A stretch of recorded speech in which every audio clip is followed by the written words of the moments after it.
My mother-in-law went on a rant when she heard we were adopting. She said she couldn't bear the idea of Nancy's biological child being her first grandchild. She even suggested divorcing my husband and then adopting, or sending the child to foster care. But I'm Nancy, and I won't abandon my brother-in-law's child just to please her. So fine. I'll do what she wants. I'm 45 years old and recently moved to the countryside, where I used to live as a child. With remote work being so common now, I can live wherever I want. My allergies were awful in the city, but they've calmed down here with the cleaner air. Country life might not be for everyone, but it suits me just fine. Sure, the nearest supermarket is far and the houses are spread out, but I love the open space. I used to think city life was a pain when I was in my late 20s. Back then, I had just married Ken, and we were really close. But there was a big problem. Ken's mom was way too attached to him. It makes sense, since he's her only child. She'd call his work just to talk to him, and she'd hassle his girlfriends like crazy. She did a lot of weird stuff out of love for her son. Ken was really bothered by her when we were dating. He kept me a secret from her to protect me from what he called the evil queen. He was worried she'd treat me like she treated his exes. But once we got married, I couldn't stay hidden. Ken finally told her about me, and her reaction was intense. I heard her on the phone saying, "Let me meet her. If she's no good, I'll put her in her place." She must have felt shocked. She thought her son was all hers, and then suddenly there's a new woman he wants to marry. Why did I marry a man with such a mother? Simple. I loved him. That was the only reason. When I was sick, he'd take care of me, making me porridge and shedding tears at sappy movies. He even helped lost kids find their parents, even if it meant being late for our plans. He might not always seem competent, but deep down, he's really kind. That's what I adore about him, and why I wanted to be with him. So no matter how difficult his mother might be, I was ready to face her. Loving couples overcome obstacles, and in the end, they live happily ever after. That's the classic tale. But don't worry. When I met her for the wedding, she immediately threw a vase at me, shouting, "You thief cat." Can you believe people actually say thief cat? I was prepared, but her attack caught me off guard. A woman who never acknowledged me during our dating days didn't seem fit to judge. My son deserves someone better. I won't accept an orphan as my daughter-in-law, she went on. Yes, it's true. I don't have parents. My dad passed when I was in high school and my mom died when I was 20. I don't come from any special background, and by the time you hit your 40s or 50s, most people have lost their parents. Using that as a reason to disapprove of our marriage was just wrong. Luckily, my father-in-law stood up to her. You can't judge someone's character just based on their past. It's rude. Ken is old enough to make his own decisions. Just let him marry, he argued. But my mother-in-law isn't one to easily listen to her husband.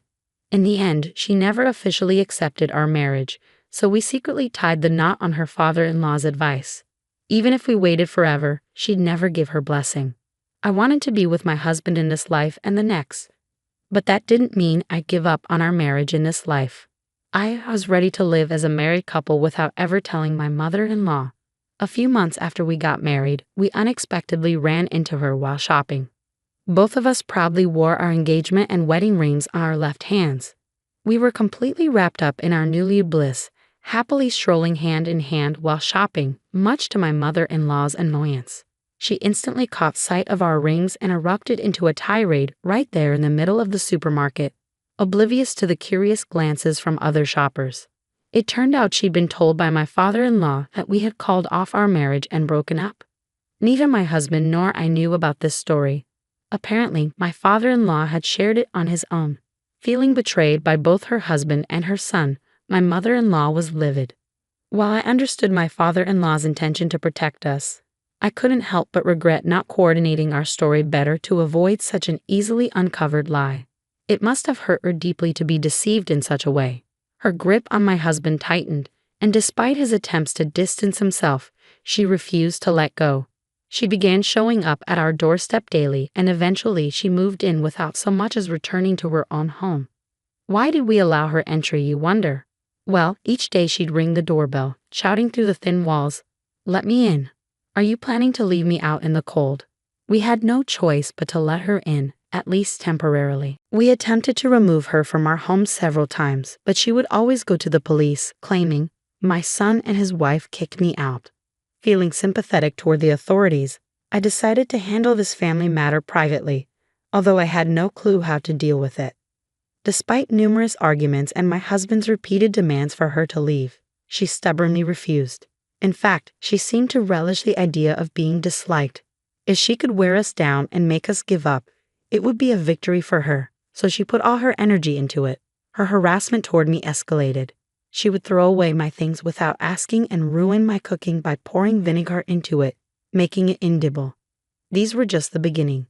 What shocked me most was the garbage she left out. I discovered bags marked with "stupid" at the collection site.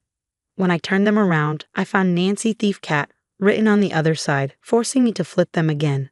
At first, my father-in-law would visit daily, hoping to take her home, but eventually he stopped coming. My husband, too, became too busy and exhausted from arguing with his mother. Instead of insisting she leave, he started ignoring her. He even told me, "Don't bother cooking for my mom. Pretend she's not here."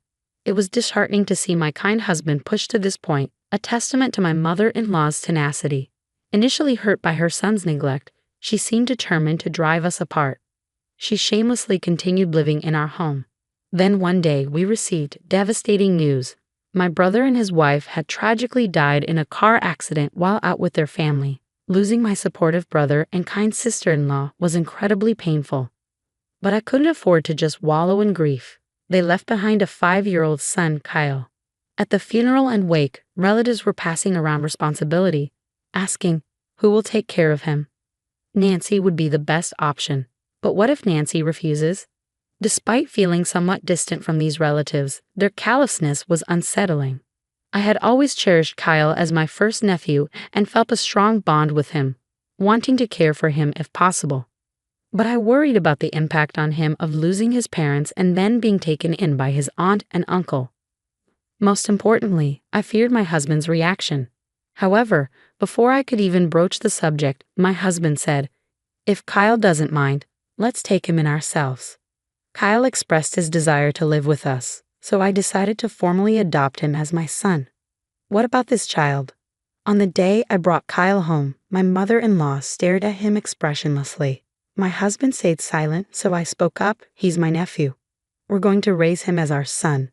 With the knowledge of my brother and his wife's passing, my mother-in-law seemed to grasp the situation from just that one sentence. "You're bringing in that child?" she questioned. "Yes, we're moving forward with the adoption process." Adoption, can you believe it? That child is Nancy's blood relative. I can't bear the thought of such a child becoming my first grandchild. Get a divorce and then adopt him, or better yet, send him to a foster home. Suddenly, my mother-in-law erupted in anger, leaving poor Kyle bewildered by her outburst. "Why do we need your approval to care for this child? Please don't meddle in our marriage." "Absolutely not. That child will become my first grandchild, right? A child who doesn't share a drop of Ken's blood. I will never accept that," she declared, hurling the remote control at us. In an instant, my husband rushed to shield Kyle from the impact. "Kyle will simply be our adopted son, and nothing changes between him and you," I reassured her, but it felt like speaking to someone who refused to listen. "She's not against Kyle being adopted. She just can't stand the fact that we're still married," my husband muttered, his tone filled with frustration. "Well, if that's what she wants," my husband and I nearly said simultaneously that day, understanding that staying in that house wouldn't be good for Kyle. We decided to leave and move to a hotel. It's frustrating to have to leave our own home, but it's for Kyle's well-being. We see it as a temporary inconvenience until we can finally find a way to remove my mother-in-law from our lives for good. A week later, my husband and I finally returned home. It seemed even my stubborn mother-in-law was concerned, as we hadn't been back for a while. There was a moment of relief on her face when she saw us, followed by a smile. It seemed she was pleased that Kyle wasn't with us. "You've given up on the adoption," she said cheerfully. Neither my husband nor I replied as we quietly made our way to the living room. "You two went ahead with a marriage against my wishes, and now an adoption. That's just absurd. But at least you've come to your senses," she muttered to herself. My husband sat silently, taking several pamphlets out of his bag and laying them out in front of her. Choose any place you like, he said. She was taken aback by the pamphlets and my husband's words. What's this? What do you mean? You told us to choose between divorce or a facility, correct? Well, we've chosen a facility for you, my husband and I said with sly smiles, causing her expression to stiffen. She looked at my husband in panic, but he responded coldly. Do you think we're joking? I'm dead serious. I'm only in my 60s. I can't go to a facility. And remember how you hid my belongings, despite me telling you not to. I added. She didn't know how to respond to my accusation. That was just a mistake. It's a sign of dementia, she stuttered. Also, you always make a mess of the room after I've tidied it up, my husband chimed in. Her expression tightened. I'm getting older, so that's not acceptable. It could be an early sign of dementia, losing the ability to tidy up or starting to collect junk. And Mom, you've been hoarding items from that pop star. Those are just useless junk, right? I remarked. Well, that's another sign of progressing dementia, my husband chimed in. As we confronted her, she burst out, What's gotten into you two? You gave us the choice between divorce or a facility, so we chose the facility. Right on cue, the doorbell rang. Looks like they're here, my husband said casually. I nodded and hurried to the door, where my father-in-law stood waiting. Sorry for the delay, he apologized. Observing the scene, my mother-in-law looked bewildered and asked, Why is he here? With a mischievous grin, my husband quipped, Since it was either divorce or a facility, let's go with divorce. Caught off guard by my father-in-law's sudden mention of divorce, she was left speechless. Nobody specified whose divorce or whose stay in the facility. We decided it's your divorce and your move to the facility. Why do I always end up being the scapegoat? She muttered as my father-in-law began to argue, insisting that she wasn't at fault. My dear, it seems you've abandoned everything, including our home, and caused nothing but trouble for our son, my father-in-law scolded. I've repeatedly told you to come back home, stop bothering our son, and take care of the house. What are you saying, acting like some old-fashioned dictator? Take care of the house yourself, she snapped. Of course I am, but you've taken on too much, like all that community work, right? Your absence has left the house empty, and now I'm left handling everything.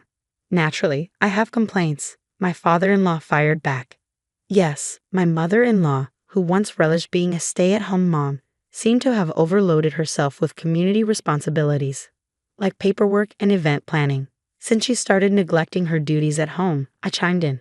Not wanting to burden the community association, my father-in-law has been struggling to juggle both his job and the tasks she left unfinished. He stopped fetching her because he got too wrapped up in community affairs, my husband explained. I'm exhausted by all this. It's becoming overwhelming. You need to choose between divorce or going to a facility, I asserted. This can't be right. I'm not the one at fault here. I won't go to a facility, and I don't want a divorce. It feels like everything might fall apart just by being around you, she protested.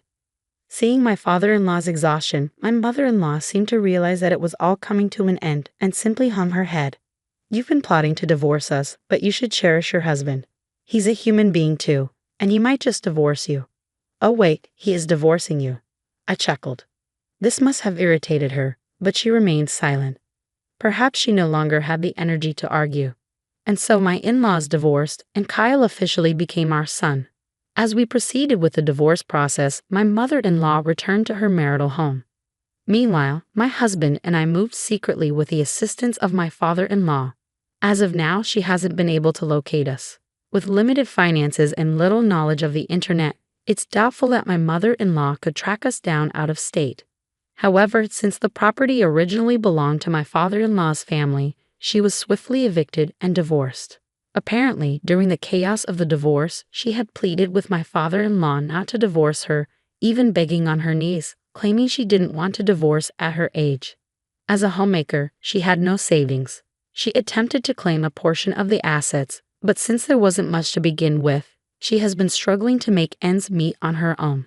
Despite needing assistance, both my father-in-law and husband have distanced themselves from her. She attempted to rely on a distant cousin she hadn't been in touch with for years, only to be turned down with the explanation, "We can't afford to support another adult. You need to fend for yourself." She should seek employment instead of relying on others, but she has yet to do so. However, I'll keep that observation to myself. In the meantime, my husband and I have welcomed a daughter, Camila, into our family, and Kyle is thriving in his new home with us. Camila grew up believing Kyle was her biological brother until she reached junior high school. Although we've since revealed the truth to her, their bond remains unshaken. Kyle plays various roles in Camila's life. Sometimes a brother, sometimes a parental figure, always watching out for her. When a neighborhood boy bullied Camila in elementary school, it was Kyle who rushed to her aid first, not us. If Camila ever decides to marry, I'm sure Kyle will be even more discerning of her potential suitors than my husband. Kyle, who initially struggled to express affection, now affectionately calls me Mom and has grown particularly close to my husband, spending weekends fishing together. Honestly, I can't help but feel a twinge of envy at their bond. Kyle is the cherished child left behind by my dear brother and his wife, and I'm committed to nurturing him as my own for the rest of my days. Now, let's take a look at what the boys have caught and whip up a delicious dinner with my daughter. I'll put my homemaking skills to the test and impress everyone. Just kidding. The day started like any other, with the usual rush to get ready for work and drop my daughter off at school. But as I sat down at my desk, surrounded by fabric samples and design sketches, my phone rang. The caller ID showed an unknown number, which I almost ignored, thinking it might be another telemarketer. But something urged me to answer. "Is this Jenna?" a hesitant voice asked. "Yes, speaking." "I'm sorry to inform you there's been an accident. Your parents..." The voice trailed off, but I didn't need to hear the rest to know my world had just crumbled. I remember asking for details, my voice sounding so distant, as if someone else was speaking. They were on their way to a quaint little town, a monthly tradition they had. Their car had veered off the road and tumbled down a steep embankment. It was a passerby who called it in, but by then it was too late. I don't know how long I sat there, frozen, the phone slipping from my grasp. My mind was a blur, images of my parents flashing before my eyes, their laughter, their love for each other, and their unwavering support for me.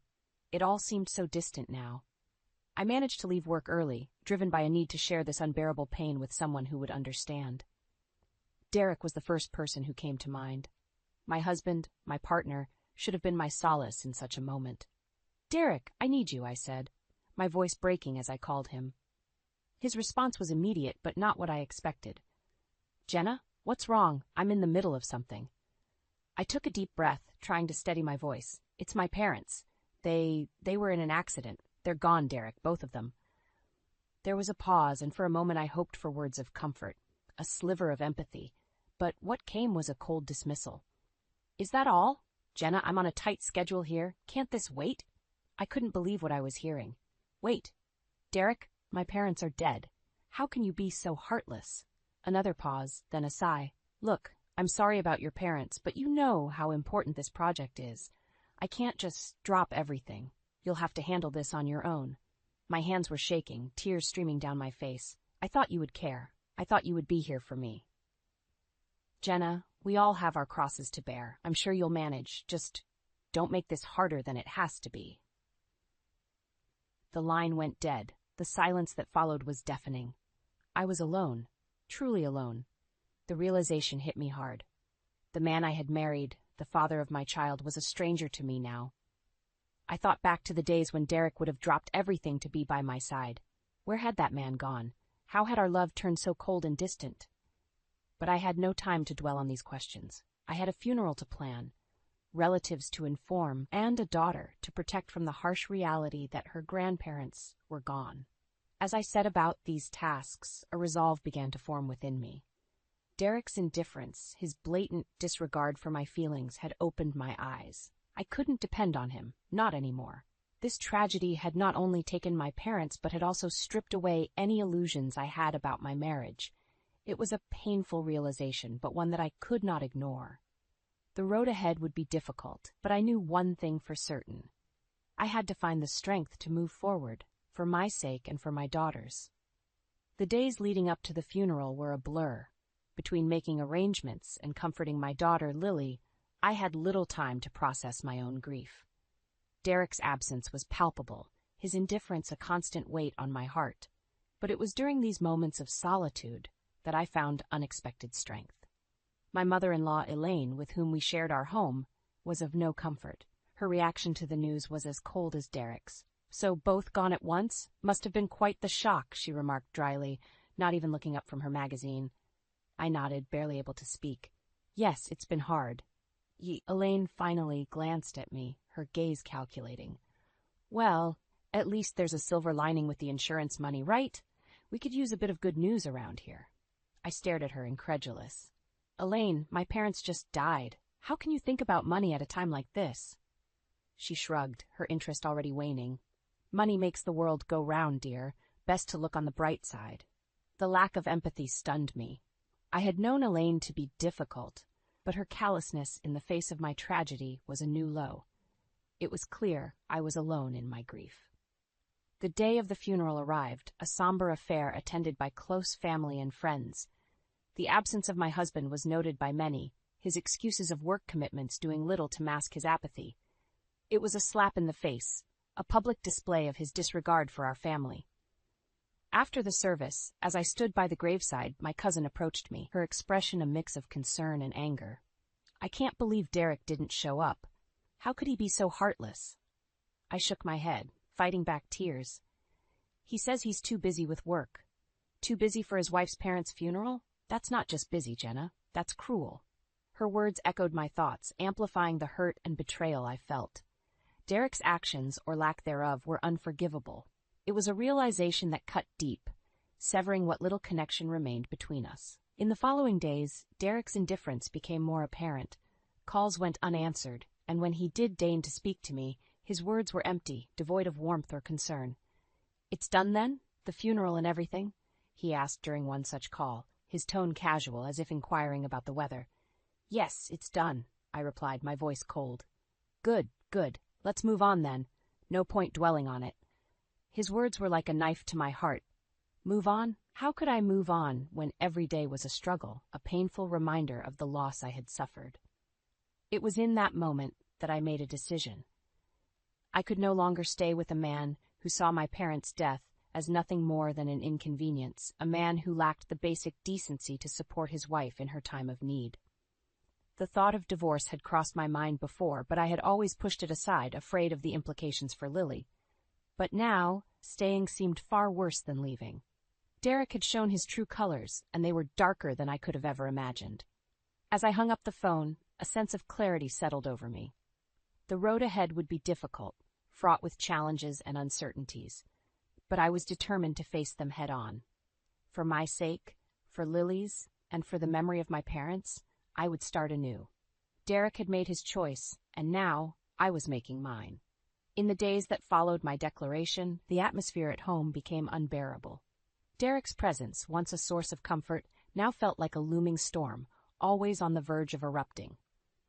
It was during one of these tense evenings that I decided to confront him about his affair, armed with undeniable proof and a resolve made of steel. "Derek, we need to talk. Now," I said, my voice steady despite the racing of my heart. He looked up from his phone, annoyance etched on his face. "What is it this time, Jenna?" "It's about us, or rather the end of us. I know about the affair, Derek." For a moment there was silence, the kind that suffocates. Then Derek laughed, a sound so devoid of humor it sent chills down my spine. "Affair? What are you talking about, Jenna? You're delusional." I held up the photographs, the ones that showed him with her, their intimacy undeniable. "Am I? Then explain these." His face paled as he looked at the images, the realization that his secret was out dawning on him. "Where did you get these?"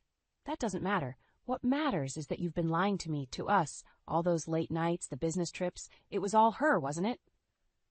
Derek stood up, the mask of indifference slipping. "Jenna, listen to me. It's not what it looks like." "Not what it looks like? How can you even say that? You've been cheating on me, Derek, on your family. How could you?" He ran a hand through his hair, frustration visible in every line of his body. "It was a mistake, okay? It meant nothing. It was just, it got out of hand." "A mistake? Is that supposed to make it all okay? You've destroyed our family over a mistake?" Derek moved closer, desperation in his eyes. "Jenna, please, we can fix this.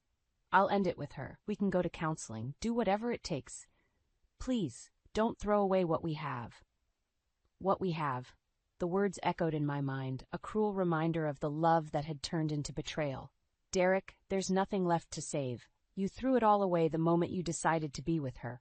I want a divorce, and I'm taking Lily with me. His demeanor changed then, from pleading to angry. You can't do that, Jenna. I won't let you take my daughter away from me. Your daughter? When was the last time you even spent time with her? No, Derek, I'm going to make sure she's safe and loved, something you obviously can't provide. Derek's anger flared, his voice rising. You think you can just take everything from me? You'll regret this, Jenna. I'll make sure of it. Regret? The only regret I had was not seeing Derek for who he really was sooner. As I walked away from him, from the wreckage of our marriage, I knew the road ahead would be fraught with challenges. But for the first time, I felt truly free, ready to face whatever came next with my head held high and my daughter by my side. The battle lines were drawn, and I was ready to fight for a better future, one where betrayal and indifference had no place. The following weeks were a whirlwind of legal preparations and emotional turmoil. Despite Derek's threats and attempts to intimidate me, I pressed forward with the divorce proceedings. It was during one particularly grueling day that I received a call from my lawyer, a call that would shift the balance of power in my favor. Jenna, we've uncovered something that could significantly impact your case, my lawyer began, her voice tinged with a mix of surprise and satisfaction. What is it? I asked, bracing myself for the worst. It's about Derek's financials. It appears he's been funneling money into a separate account, one that's linked to the woman he's been seeing. We can use this to prove financial misconduct. The news hit me like a bolt of lightning. Not only had Derek betrayed our family emotionally, but he had also been draining our resources, jeopardizing our financial security for his affair. Can we take action against this? I asked, my mind racing with the implications. Absolutely. This strengthens your case for both the divorce settlement and custody of Lily. We'll make sure the court sees the full extent of his actions. Armed with this new information, I confronted Derek once again. This time, I had the upper hand, and I was determined to use it to protect myself and Lily. Derek, did you really think you could hide your financial deceit from me? From the courts? I asked, watching as he struggled to maintain his composure. What are you talking about, Jenna? He replied, attempting to feign ignorance. Don't play dumb with me, Derek. I know about the money you've been siphoning off for your affair. It's over. You've lost. The color drained from his face as the realization set in. For the first time I saw a flicker of fear in his eyes, fear of losing everything he had taken for granted. You can't prove anything, he stammered, but his voice lacked conviction. Oh, but I can, and I will. I'm going to make sure you pay for what you've done, not just to me, but to Lily. But I see you've endangered her future for your selfish desires. Derek's demeanor shifted from fear to anger, a dangerous glint appearing in his eyes. You'll regret this, Jenna. I'll make sure you get nothing. But his threats no longer held any power over me. I had the truth on my side, and I was no longer the woman he thought he could control and intimidate. No, Derek, it's you who will regret it. I'm going to expose you for the liar and cheat you are, and when this is over, Lily and I will be free of you and your deceit. As I ended the conversation, I felt a sense of empowerment wash over me. For too long I had lived in Derek's shadow, subjected to his lies and manipulation, but now the tables had turned. I was ready to fight back, to reclaim my life and secure a safe and happy future for Lily and myself. The battle was far from over, but for the first time I felt confident in my ability to win. The courtroom was charged with tension as Derek and I faced off, surrounded by our respective legal teams. The proceedings had been grueling, but today was different. Today the focus was on Derek's financial deceit and his affair, the evidence laid bare for all to see. Mr. Thompson, can you explain the purpose of the separate account to which you've been funneling funds from the joint account you share with your wife? The judge asked, his tone indicating he'd heard enough excuses. Derek cleared his throat, his usual confidence nowhere to be seen. Your Honor, that account was for investment purposes. It has nothing to do with the allegations my wife has made. Investment purposes? My lawyer interjected, her voice dripping with skepticism. Is that why there are multiple transactions linking this account to a Miss Rachel Foster, the woman Mr. Thompson has been having an affair with? The courtroom fell silent, the weight of the accusation hanging in the air. Derek's lawyer attempted to intervene, but the judge waved him off, his gaze still fixed on Derek. "And Mr. Thompson, how do you respond to the charge of financial misconduct, specifically the misuse of marital funds for the benefit of your affair?" Derek's response was a mumbled denial, but it was clear to everyone in the room that his defenses were crumbling. The judge leaned forward, his verdict ready. "Given the evidence presented, it's evident that Mr. Thompson has engaged in financial misconduct, jeopardizing not only the marital assets, but also the financial security of his daughter. This will be taken into consideration in the final settlement." As the judge announced the decision, favoring me significantly in both the financial settlement and custody of Lily, Derek's face was a mask of defeat, but it was his whispered words meant only for me that marked his true downfall. "You've won, Jenna. Are you happy now?" I met his gaze, my response calm and resolute. "This was never about winning, Derek. It was about doing what's right for Lily. You brought this on yourself." The courtroom emptied, leaving Derek to grapple with the consequences of his actions. But the victory was bittersweet. While I had secured a future for Lily and myself, the path to get here had been fraught with pain and betrayal. In the days that followed, the fallout from the trial became apparent. Derek's professional reputation suffered greatly, his misconduct in both his personal and financial dealings a public spectacle. Rumors swirled, and soon he found himself ostracized, his career in tatters. As for me, the fight had taken its toll, but I emerged stronger, more determined. With the divorce finalized and Lily's future secured, I could finally begin to rebuild our lives. Derek's downfall was a testament to the consequences of his actions, a reminder that the truth, no matter how deeply buried, always finds a way to the surface. The journey had been arduous, filled with challenges and heartache, but as I looked to the future, I knew that Lily and I were on the path to healing. Derek's shadow no longer loomed over us, his presence in our lives reduced to a distant memory. We were free to move forward to create a new life built on love, respect, and honesty, and that was the greatest victory of all. The dust had settled on the courtroom battles, and with Derek's defeat, a new day dawned for Lily and me. Our first morning in our new home was filled with sunlight, casting a warm glow over what was a fresh start. But it wasn't just the location that had changed. It was the air around us, now free of the tension that had once suffocated us. As I unpacked a box in the kitchen, Lily came bouncing in, her laughter a melody that had been missing for too long. "Mom, look, the backyard is huge. Can we get a dog now?" she asked, her eyes sparkling with excitement. I smiled, the idea taking root. "You know, that's a wonderful idea. We'll need a bit of company in this big place." Her hug was tight, filled with a happiness that radiated from her. "I'm going to name him Buddy." The simplicity of the moment of planning for a pet felt like a luxury after the turmoil we'd endured.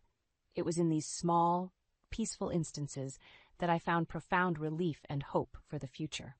Later that day, I sat down at my new desk, the view from the window overseeing the sprawling backyard where Lily was already imagining adventures with Buddy. It was time to refocus on my career, to rebuild not just our personal lives, but also the professional success I had put on hold. As I drafted emails and planned projects, my phone rang. It was a call from an old colleague, offering congratulations and a proposal for a new, exciting project. The tide had turned, and where there had once been uncertainty, opportunities were now opening up. "Jenna, we've all heard about your strength and determination. It's inspiring, and honestly, we need someone like you to lead this project," my colleague explained, her words sincere. Accepting the offer felt like the final piece of the puzzle clicking into place. My career, which had once taken a back seat to marital strife, was now a source of strength and independence. In the evening, as Lily and I sat on our new porch, watching the sunset, I realized that this was what true freedom felt like. We had escaped the shadows and found light in a place we could call our own. "Mom, are you okay?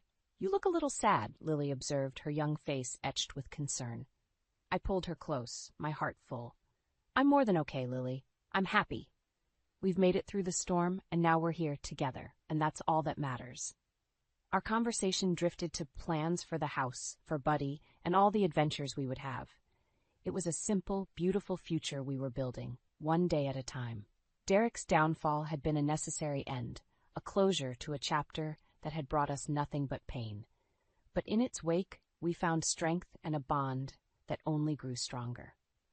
As the night drew in and Lily's laughter filled our new home, I knew that we had not just survived, we had triumphed. Our fresh start was more than a new beginning. It was a testament to resilience, to the power of love over betrayal. And as I looked at Lily, her face alight with joy and excitement for the future, I was reminded of the greatest truth of all. In the end, love always wins. I never imagined my world would start to crumble while standing in the warmth of our small, cozy kitchen. Derek, my husband of 7 years, was talking on the phone, his back turned to me, oblivious to my presence. My mother had just been diagnosed with terminal cancer, and the weight of that reality was crushing me. But Derek seemed more concerned with something else entirely. "Yeah, she's an only child," Derek said, his voice carrying a mix of curiosity and greed I'd never noticed before. "Do you think the insurance will be a big payout?" Right. Make sure to look into it." I felt a cold shiver run down my spine. Was he really discussing my mother's life insurance at a time like this? As he hung up, he turned and finally noticed me. "Oh, Lillian, didn't see you there. Was just talking to a buddy about some work stuff." "Work stuff?" I echoed, my voice hollow. The lie was blatant, and a pit formed in my stomach. "Yeah, just regular things. How's your mom?" he asked, but the question felt obligatory, devoid of genuine concern. "She's struggling," I admitted, fighting the lump in my throat. "Derek, were you really talking about her insurance?" He paused, then shrugged, an unsettling smile playing on his lips. "Well, yeah, it's practical to think about these things, right? I mean, it's sad, but we gotta be prepared." Prepared? For what? My mother's death was a ticking clock, and here he was, counting the potential inheritance. I wanted to scream, to cry, to make him see the monstrous nature of his thoughts. But I stood frozen, disbelief chaining my words. "It's not just about the money, Derek." "She's my mother," I said, barely a whisper. Of course," he replied too quickly, his eyes not meeting mine. "But life goes on, Lillian. We need to think about the future." His words felt like a betrayal, a stark revelation of the man I had married. Was this always who he was? A cold, calculating stranger? I turned away, the room suddenly feeling too small, his presence too suffocating. "I need some air," I managed to choke out before stepping outside, leaving Derek and his twisted priorities behind. The evening air did little to soothe the turmoil inside me. My mother's gentle smile, her warmth, the way she always knew how to make everything all right, flashed through my mind. And juxtaposed with that was Derek, discussing her death like a business transaction. I couldn't reconcile the two images, and as the night grew darker, so did the realization that the man I shared my life with was a stranger who saw my mother's impending death as nothing more than an opportunity for financial gain. Tears blurred my vision, not just for my mother's fate, but for the loss of the man I thought I knew. In that moment, a resolve began to form. Derek's callousness had opened my eyes to the truth, and I knew I couldn't let this go. I had to protect my mother's legacy from the man who saw her life in dollar signs. And I would start by uncovering every lie, every deceitful plan he harbored. It was time for Derek to see that I was not the naive, compliant wife he took me for. As I walked back inside, the path forward was clear. It would be difficult, painful even, but I was determined. Derek had awakened a strength in me I never knew I had, and for my mother's sake, I would fight back. The next day I visited my mother, the hospital's sterile smell and the quiet hum of machines surrounding us. She was weak but managed to smile when she saw me. We talked about everything except her illness and the looming shadow it cast over our lives. It was a temporary escape, a moment of normalcy in the chaos. Returning home, the atmosphere shifted the moment I stepped through the door. Derek was on the phone again, his voice hushed but intense. He didn't notice my arrival, too engrossed in his conversation. No, we can't rush this. It's a delicate situation," he whispered, pacing the living room. "Yeah, once the insurance comes through, we'll be set. Just need to play it cool for now." My heart sank. There it was again, his obsession with the insurance money. Anger bubbled inside me, a stark contrast to the sadness I felt just moments ago. I cleared my throat, and Derek jumped, his guilty gaze meeting mine. Lillian, you're back early. Ignoring his feigned surprise, I confronted him.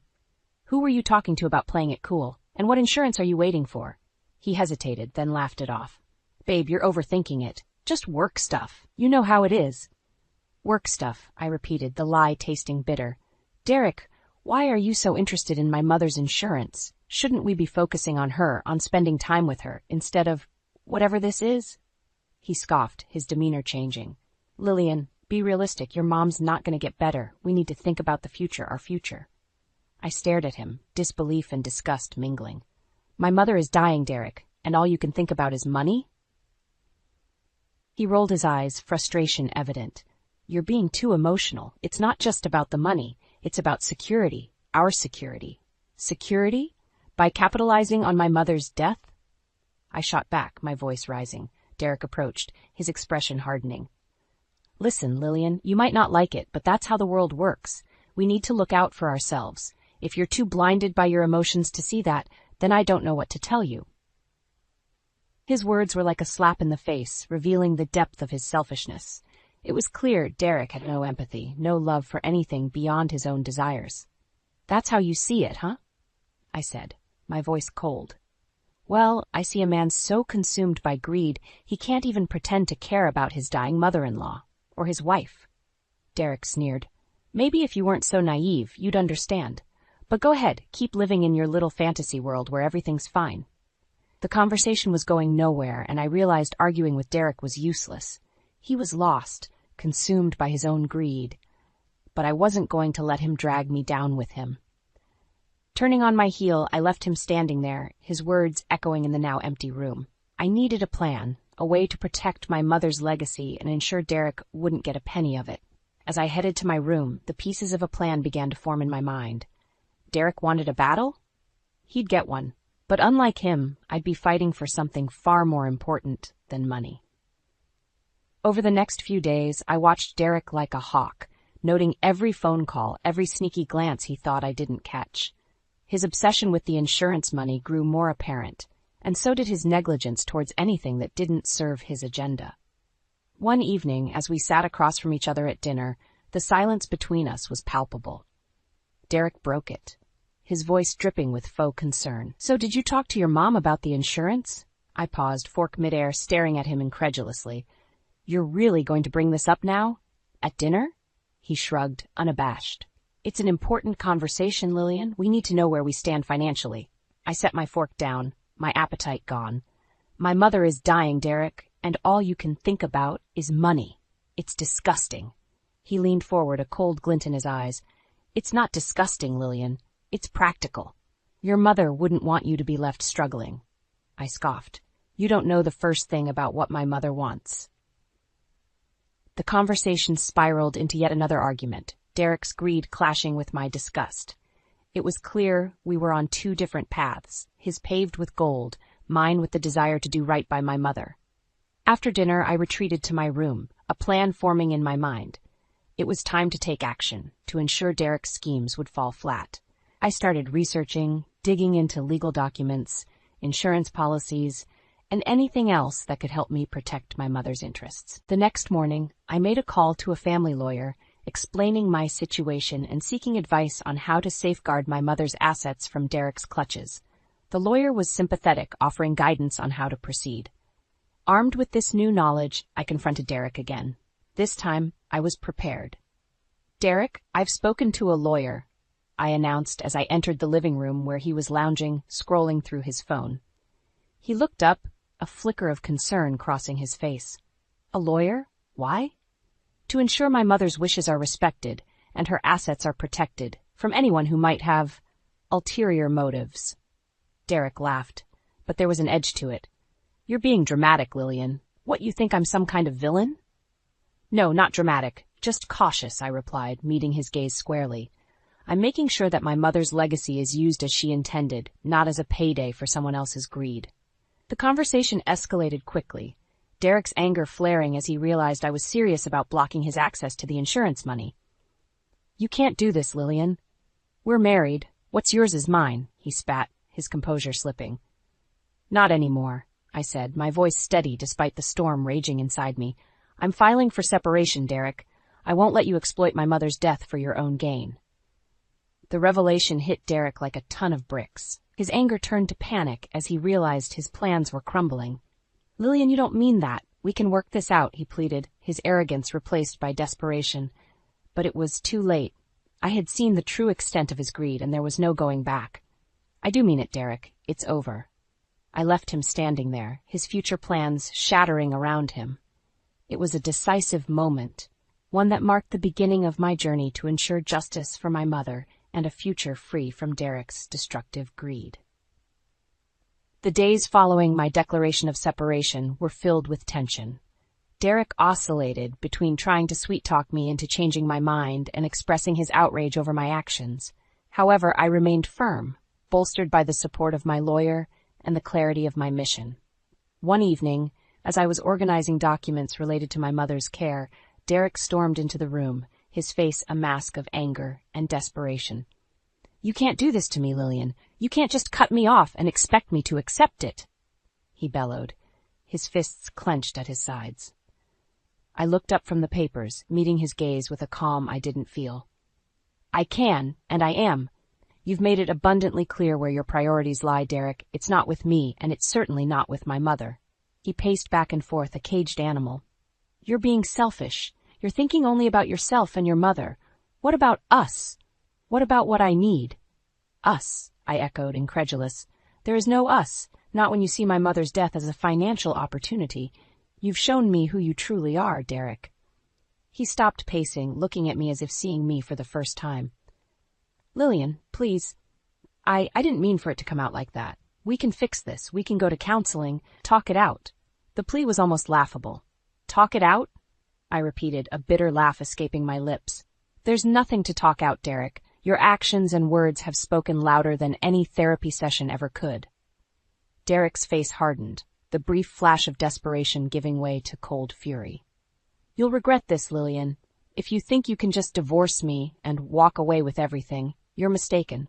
I'll fight you on this. I'll make sure you get nothing." His threat hung in the air between us, heavy and ominous. But instead of fear, I felt a surge of resolve. "You can try, Derek, but you'll find that I'm not as easy to bully or manipulate as you think. I'm fighting for what's right, for my mother's dignity and her wishes. You're fighting for greed. We'll see who comes out on top." Derek glared at me, his jaw working as if he wanted to say more. But instead, he stormed out of the room, leaving me alone with my documents and my determination. The following weeks were a whirlwind of legal proceedings and meetings with my lawyer. Derek tried to contest the separation, to lay claim to assets and money that he believed he was entitled to. But with each attempt, he found himself blocked by the legal safeguards I had put in place, his greed and malice turning to frustration and defeat. As the day of the court hearing approached, I prepared myself for the final confrontation. Derek had become more erratic, his threats more desperate, but I refused to be intimidated. I had truth and justice on my side, and I was ready to fight for them, no matter what Derek threw my way. The courthouse was imposing, its stone walls and solemn atmosphere a stark contrast to the turmoil raging within me. Derek was already there, his posture rigid, a mask of defiance plastered on his face. I avoided his gaze, focusing instead on the strength I had garnered over the past weeks. When our case was called, we stood before the judge, a no-nonsense woman with a keen eye. She reviewed the documents, her gaze shifting between us, piercing and calculating. "Mr. and Mrs. Turner, this is a matter of division of assets and the finalization of your separation. Mrs. Turner, you've made allegations regarding Mr. Turner's intentions towards your mother's estate. How do you wish to proceed?" Before I could speak, Derek interjected, "Your Honor, this is all a misunderstanding. I've always had Lillian's and her mother's best interests at heart." His words were like venom, smooth and deadly. I clenched my fists, feeling my lawyer's reassuring glance. "Your Honor, if I may," my lawyer began, standing to address the court. "We have documented evidence of Mr. Don Turner's attempts to manipulate Mrs. Turner into securing a significant portion of her mother's estate for his own gain. His interest in their assets spiked notably upon the diagnosis of Mrs. Turner's mother's illness." The judge nodded, indicating for my lawyer to continue. As evidence was presented, Derek's facade began to crumble. his discomfort visible to all in the courtroom. "And so," my lawyer concluded, "we request that the court recognize Mrs. Mia Turner's sole right to her mother's estate and enforce a fair division of their shared assets, free from Mr. Turner's coercion." The courtroom fell silent as the judge considered the evidence before her. Derek's lawyer attempted to counter, arguing for his client's rights and contributions to the marriage. However, the greed and malice behind Derek's actions were too apparent, the evidence against him damning. Finally, the judge spoke, her voice firm and authoritative. "After reviewing the evidence and considering the testimonies, it's clear to the court that Mr. Turner's actions were motivated by self-interest at the expense of his wife and her ailing mother." She continued, outlining her decision, which included the protection of my mother's estate from Derek's reach and a fair division of our assets that reflected our contributions to the marriage. Derek was to receive far less than he had anticipated, a direct consequence of his actions. As the judge pronounced the judgment, Derek's face went white, the reality of his defeat settling in. He had underestimated me, thinking he could bully me into submission. But standing there in the courthouse, victory at hand, I felt a weight lift off my shoulders.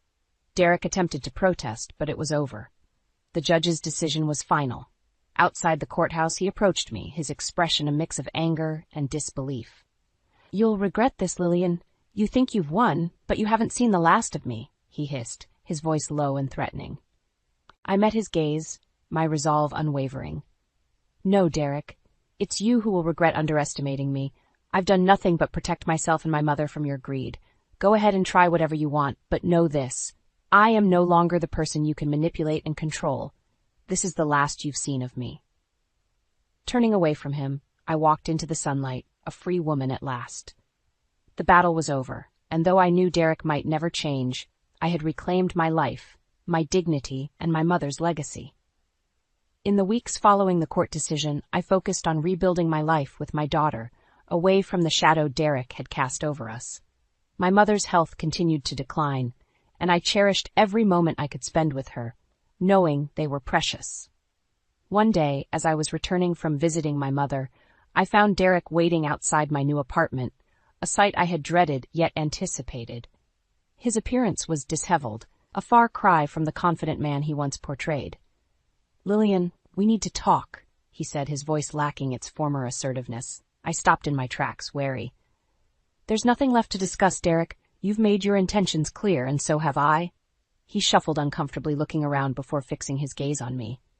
I've been thinking a lot about what happened. I was wrong, Lillian. I see that now. I was blinded by greed." Hearing the word greed come from his mouth felt surreal, almost as if he had finally come to terms with the root of his downfall. Yet I remained skeptical. "Realizations come a bit late, don't they?" I responded coolly. Derek took a step closer, desperation seeping into his tone. "Please, Lillian, I've lost everything. My job, my friends. I have nothing. I need help." His plea, though filled with apparent remorse, didn't stir the sympathy he likely hoped for. "You chose this path, Derek. You prioritized money over everything else, over us. You can't expect me to simply forgive and forget." "But I've changed, Lillian. I can prove it to you, to everyone. Just give me a chance," he implored, his eyes searching mine for a sign of forgiveness. It was then I realized the depth of Derek's destruction. He had been consumed by his greed, and now, stripped of his ambitions and schemes, he was left with nothing but regret.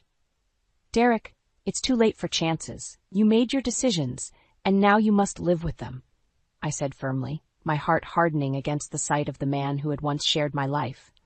He seemed to shrink before my eyes, the finality of my words hitting him. I understand. I'm sorry, Lillian. Truly I am," he murmured before turning and walking away, a broken man. As I watched him disappear, a mix of emotions washed over me. Pity for the man Derek had become, relief for the freedom I now had, and sadness for the love that had once been, but was destroyed by greed and deceit. In the days that followed, rumors reached me of Derek's continued downfall. He tried to rebuild his life, but his reputation preceded him, a constant reminder of his actions. Eventually, he left town, seeking a fresh start elsewhere, but the damage was done. Derek's demise was a testament to the consequences of his choices, a a stark warning of the destruction greed can bring. I turned my attention back to my life, to my daughter and my ailing mother, focusing on healing and moving forward. Derek's chapter in our lives was closed, a painful but necessary end to a story that had taken us through the darkest of times to emerge stronger, wiser, and free. I stood there, motionless, as Nathan tore the tickets to my art show right in front of my eyes. His words echoed in the small, cluttered living room of our modest home. "Nobody's going to buy your drawings, Emily. If you have time for this, get a real job." I felt a lump in my throat, the sting of tears in my eyes. But I swallowed hard, refusing to let them fall. I had dreamt of becoming an illustrator since I was a child, and after years of juggling motherhood and freelance work, I had finally managed to organize my own exhibition. Yet, here I was, watching my dream being literally ripped apart. Nathan's disdain for my work was not new. Ever since we moved in with his parents, my passion for art had become a point of contention. His parents, who never worked a day since their retirement, spent their days criticizing my cooking and scoffing at my illustrations. "You're not a painter. How can drawings make money?" they would sneer. No matter how often I explained that my art was not just a hobby, but a source of income, they refused to understand. I looked at the torn pieces of the ticket on the floor and felt a surge of determination. This was not just about my art. It was about my identity, my dreams, and my worth. I had always supported Nathan in his interests, never once belittling his weekend golf sessions with friends, even though they brought in no income. Why couldn't he extend the same courtesy to me? As Nathan turned away, dismissing the entire incident, I made a silent vow. I would no longer seek his approval. My work had value, and I would prove it to him and everyone else who doubted me. Picking up the torn pieces, I met Nathan's indifferent gaze with newfound resolve. "I am not just your wife or Sophie's mother," I said calmly, yet firmly. "I am an illustrator, and I will make my exhibition a success, with or without your support." Nathan scoffed, but I saw a flicker of surprise in his eyes. For the first time I had stood up to him. It was the beginning of a new chapter for me, one where I would no longer let his or anyone else's negativity dictate my life. That night, after putting Sophie to bed and ensuring the house was in order, I sat at my desk and began to sketch. The lines flowed from my pen, fueled by a mix of anger, hurt, and a burning desire to succeed. Each stroke was a step towards my independence, a declaration of my worth. This exhibition would be my moment, the turning point where I would finally emerge from the shadows of doubt and disrespect. As I worked into the early hours of the morning, a sense of empowerment enveloped me. I was more than just a part of this family. I was an individual with dreams and capabilities, and I was ready to fight for them. "Another day of scribbling away, Emily?" Nathan's mother, Mrs. Clark, sneered as I prepared breakfast. Her words, laced with sarcasm, were a daily ritual as ingrained in our routine as the morning coffee. "Yes, Mrs. Clark, just like any other day," I replied, keeping my tone neutral.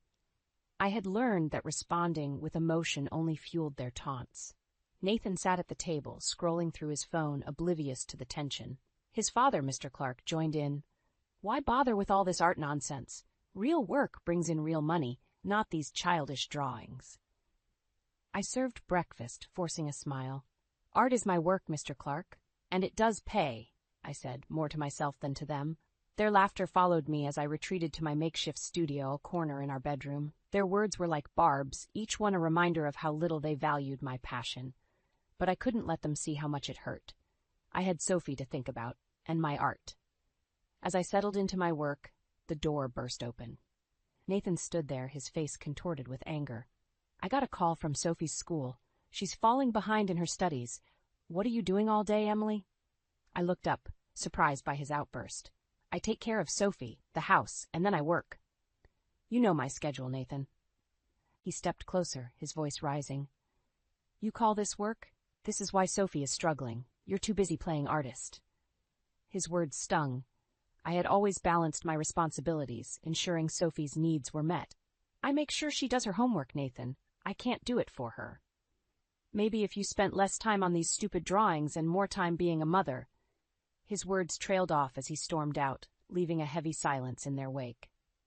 I sat there, stunned. The accusations were unfair and hurtful. I wasn't just an artist. I was a full-time mother, a housekeeper, and a wife. Yet none of that seemed to matter to Nathan or his parents. That evening, as I tucked Sophie into bed, her innocent voice broke through my turmoil. "Mommy, why does Daddy yell about your drawings? I like them. They're pretty." I kissed her forehead, a lump forming in my throat. "Thank you, sweetie. Daddy just doesn't understand, but that's okay. What matters is that we understand each other, right?" Sophie nodded, her eyes filled with a trust and love that warmed my heart. It was in that moment, looking at my daughter's innocent face, that I realized I had to make a change. I couldn't let Nathan's ignorance and his parents' disdain shape our lives any longer. I had to stand up for myself and for Sophie. The next morning, I made a decision.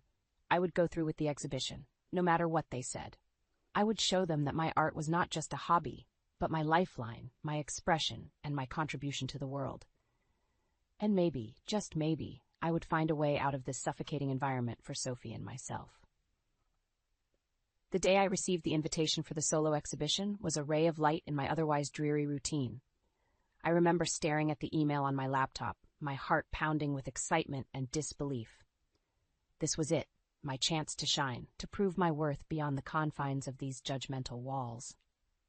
However, my elation was short-lived.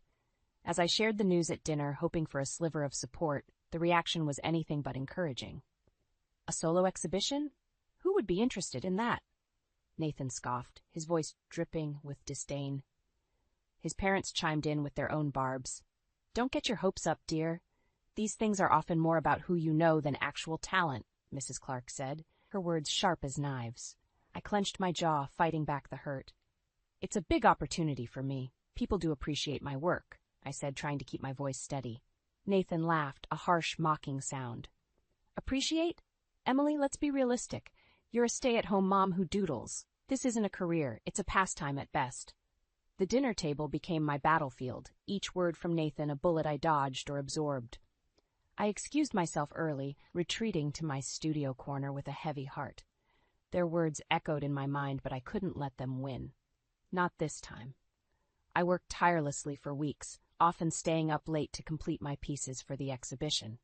Each brushstroke was a silent rebellion against Nathan's cruel words, a testament to my dedication and talent. One evening, as I put the finishing touches on a painting, Nathan barged into the room. "Are you still up doing this? You're neglecting your duties, Emily. The house is a mess, and Sophie's been watching TV for hours." I stood up, my patience finally wearing thin. "My art is important, Nathan. It's not just a duty I can neglect, and I've taken care of everything else. Can't you see I'm trying to build something for myself here?" he snorted. "Build what? A fantasy? You think these paintings will change our lives? Grow up, Emily. You're living in a dream world." I looked at him, the man I had married, now a stranger fueled by contempt. "Maybe I am in a dream world, Nathan, but it's better than living in a world where I'm not respected or valued.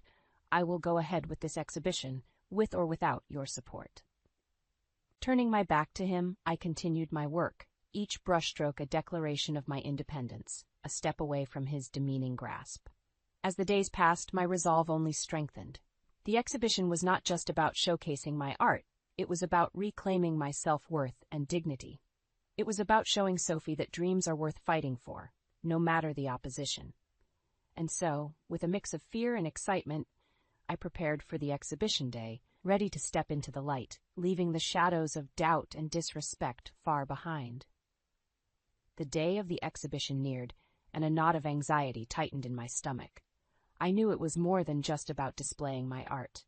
It was a statement, a challenge against the disdainful environment I had been living in.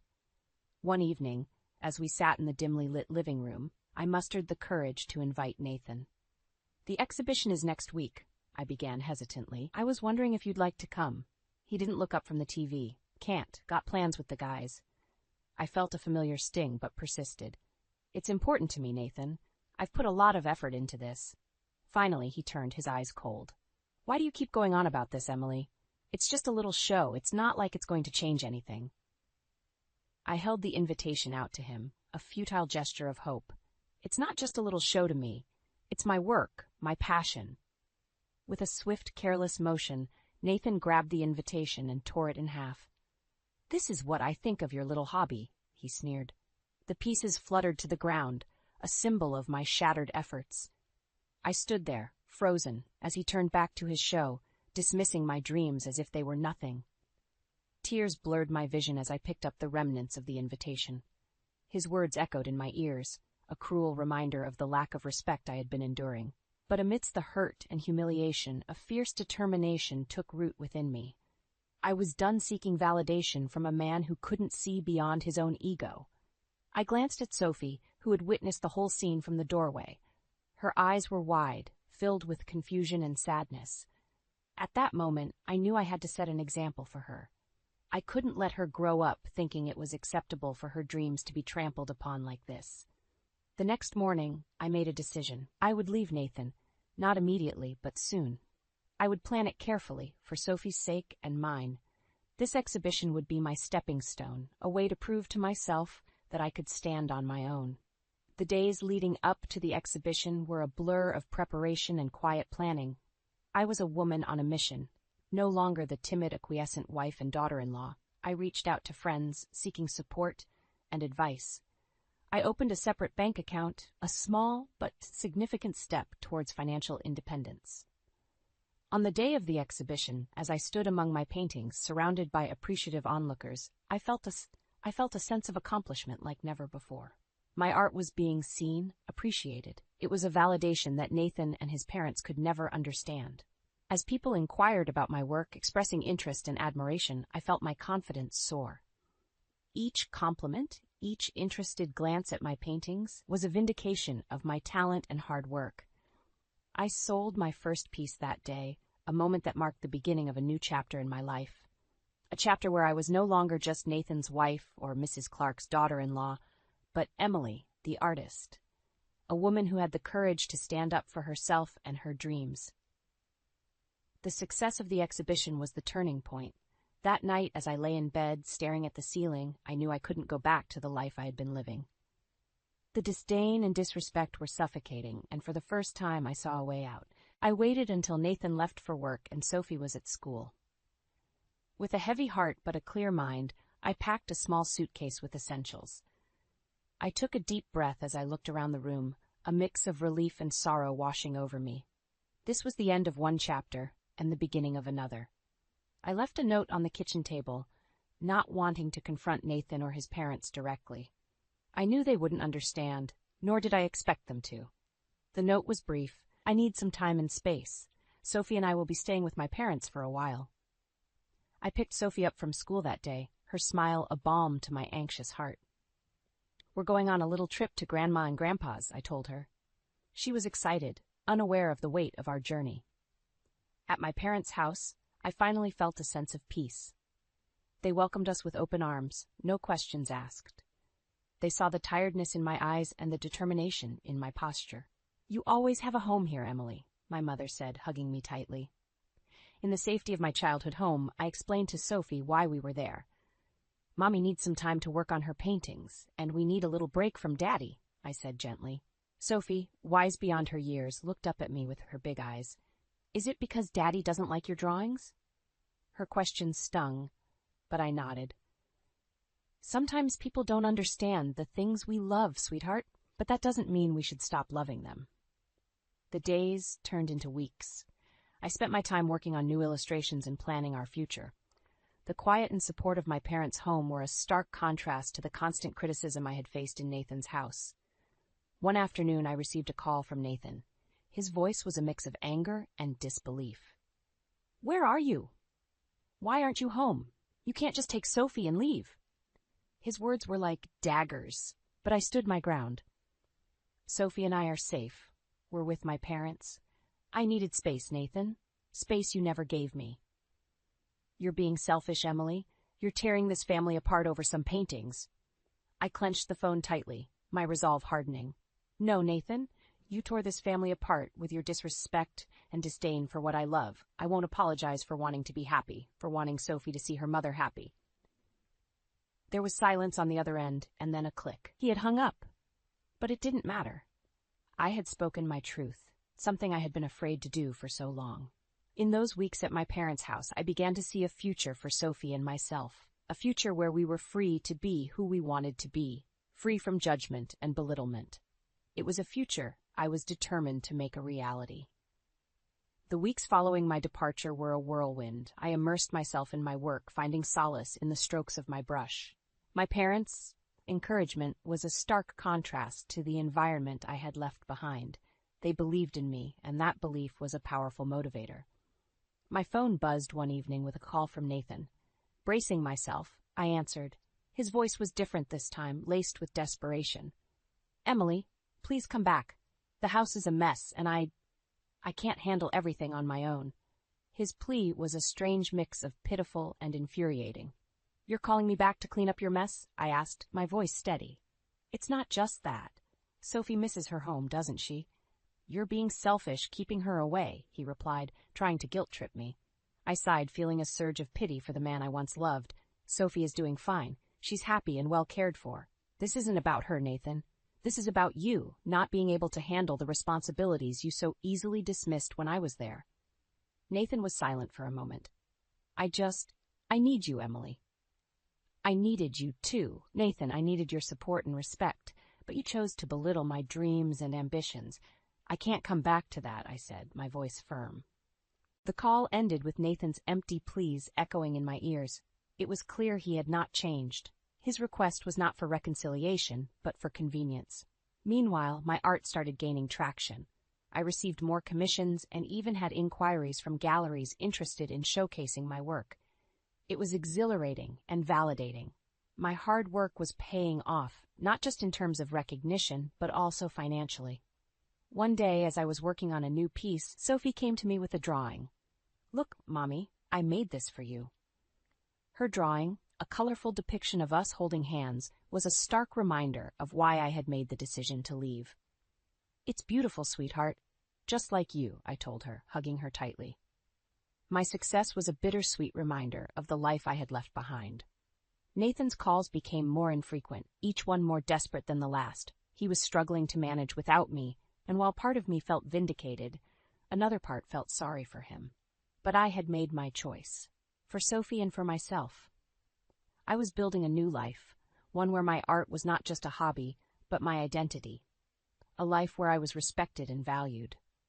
As the invitations to exhibitions and galleries came in, I realized that this was just the beginning. I had stepped out of Nathan's shadow and into my own light. As my reputation as an artist grew, so did the attention I received. It wasn't long before a local newspaper expressed interest in my story. The idea of sharing my journey was both exhilarating and intimidating, but I knew it was an opportunity I couldn't pass up. The day of the interview, I sat in my parents' cozy living room, the reporter's recorder blinking on the coffee table. "Tell us, Emily, what inspired you to pursue art so passionately?" he asked, his pen poised over his notepad. I took a deep breath, collecting my thoughts. Art has always been a part of who I am, but the real push came from needing to prove to myself, and perhaps to others, that my passion was more than just a hobby. It was my voice, my identity. The reporter nodded, scribbling down notes. "And how has your family reacted to your success?" The question was a loaded one. I chose my words carefully. "Let's just say not everyone understood my journey. But I believe in following your dreams, even if it means walking that path alone." The article came out a few days later. "Local artist finds success against all odds," the headline read.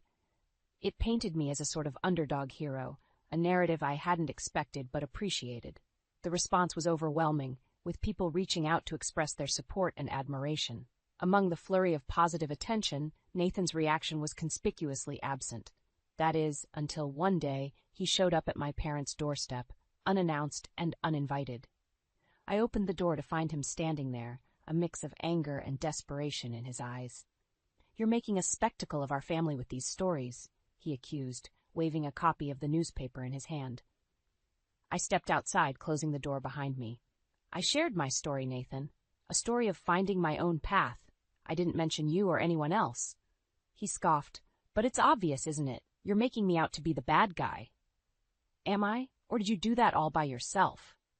I countered, my patience wearing thin. Nathan's face reddened. "I want you and Sophie back. You belong with me, with your family." I shook my head, a sense of finality settling over me.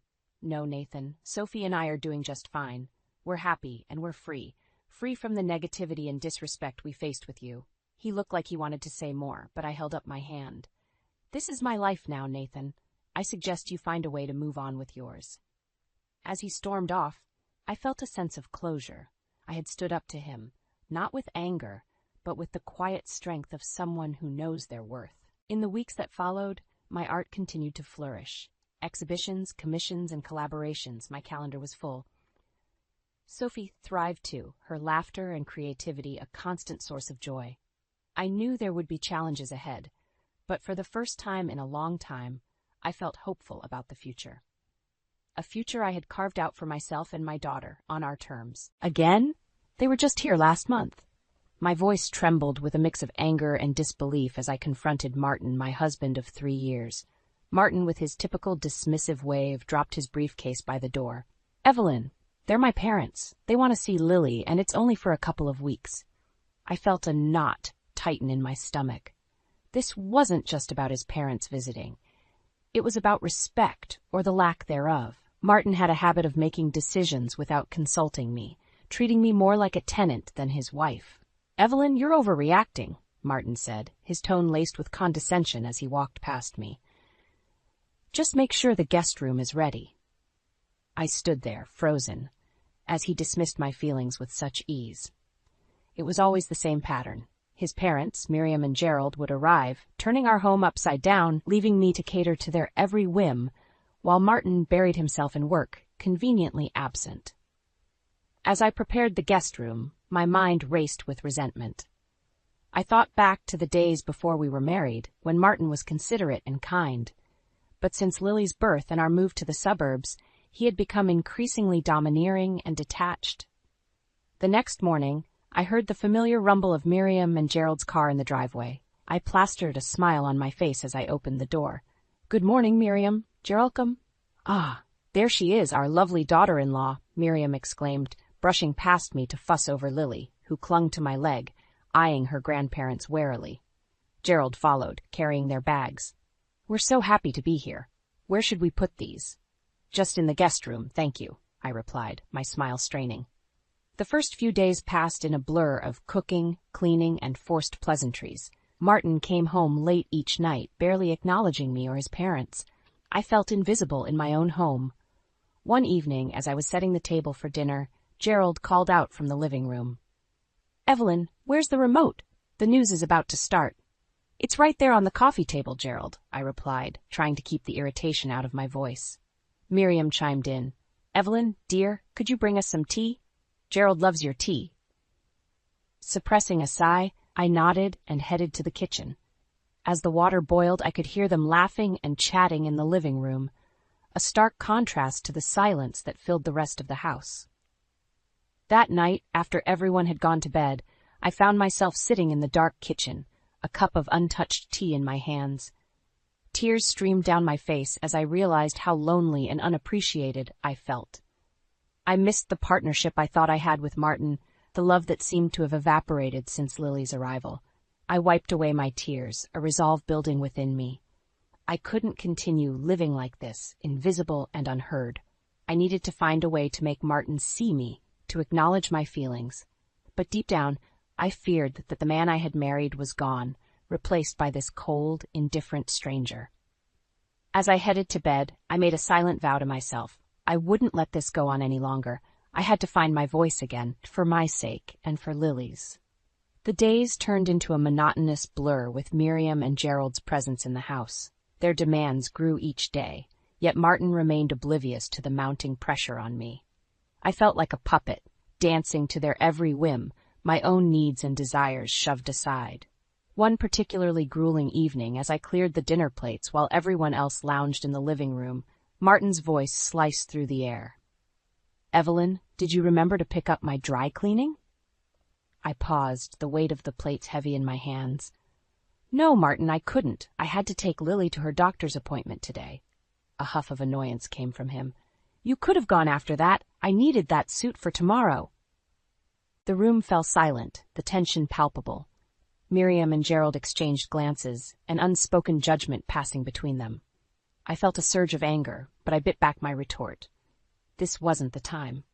The next morning, I found Martin in the kitchen, his demeanor icy. "We need to talk about your attitude, Evelyn," he began, his tone patronizing. "My attitude?" I echoed, incredulity lacing my voice. "Yes, you're not being accommodating enough to my parents. They've noticed it too. It's embarrassing," he said, fixing me with a cold stare. I felt a rush of frustration. "Martin, I'm doing everything I can. I'm taking care of Lily, the house, your parents."